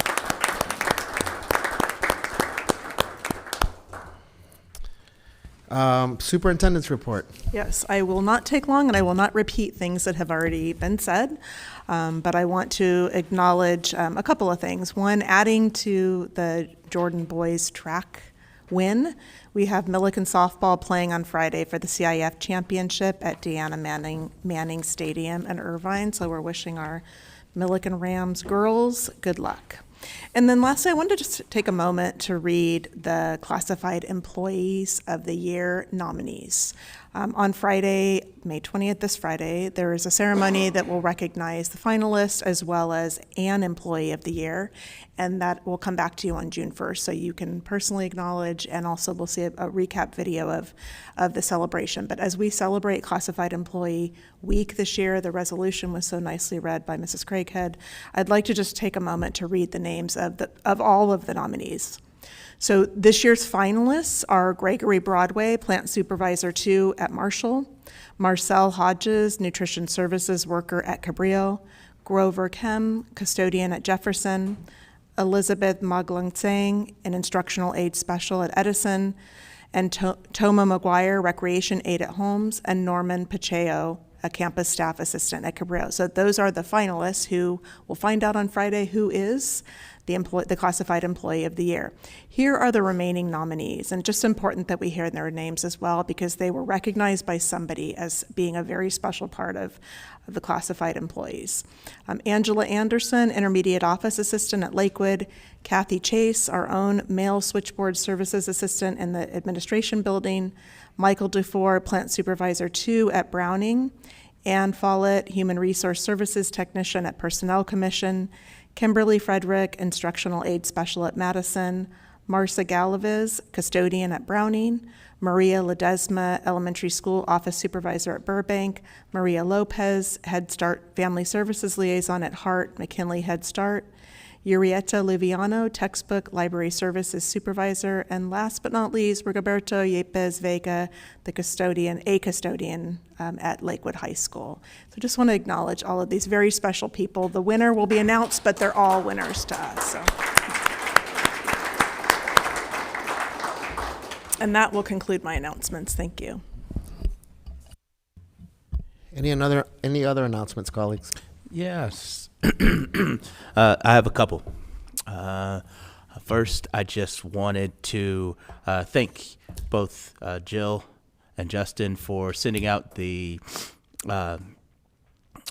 respectful remarks about what occurred in Buffalo, New York. I'm proud to stand with the Long Beach Unified School District and, for all that matter, the rest of the world with the African American community. And instead of giving this time and this space or spending any energy towards the negative hate crimes that were towards the African American community. I actually wanted to spend this time to uplift some of the great work that we're doing here to support our black males and females in the district. And there's a couple of events going on over the next couple of weeks that are focused on doing so. One of which is hosted by Love Beyond Limits. Malika Chris, African American woman, created this nonprofit, I think it was about 10 or 11 years ago, focused around wanting to help young black girls around academics and social inclusion. All things considered, their big award ceremony is scheduled for May 21st at the Scottish Rite. It's a great organization to get involved with if you're interested. The next event that is once again centered around the African American community, but actually focused towards education and literacy, is a program that I actually participated in when I was in college called Freedom School, and it's hosted by an organization here that we have in Long Beach called Success and Challenges. All things considered, their program, Freedom School, helps young men and young women from the African American community from the ages of 4 years old all the way up to 18 continue to focus on reading and writing, which was based around the unfortunate lack thereof more than 75, 80 years ago in the education system. With that said, that is scheduled to be at the Petroleum Club on June 2nd. Once again, if you're interested in getting tickets, you can go to successandchallenges.org. And last but not least, last year, I felt that the city did an awesome job in hosting our first annual Juneteenth event. That event will be going on again, and it's going to be even bigger, which is pretty awesome to think because it was a pretty awesome event last year. This will be happening down at the Rainbow Lagoon. One of the things that was pretty awesome about one of the hosts in Carl Kemp, after having a conversation with some of our Long Beach Unified School District employees, and recognizing how the event was growing and how the cost of the event can become a barrier. It was a conversation with school district employees that gave him the passion to make it all free. So now the event is completely free, open to the community, down at the Rainbow Lagoon. It is going to be on June 18th, and it is going on all day, and it's one heck of a party, everybody. So feel free to attend. That's all I have. Thank you. Any other announcements? I will plug a literacy fair going on at MacArthur Park this Saturday, hosted and sponsored by many organizations and individuals, but it's from 11 to 2. There will be many free books, readings, and all things literacy, open community event. So I encourage everyone that's able to make it to swing by, and want to thank all the individuals and organizations that made this year's literacy fair possible. If there are no other announcements, I will entertain a motion to adjourn tonight. Thank you, everyone. Have a wonderful evening, and thanks for all the work that everyone's doing.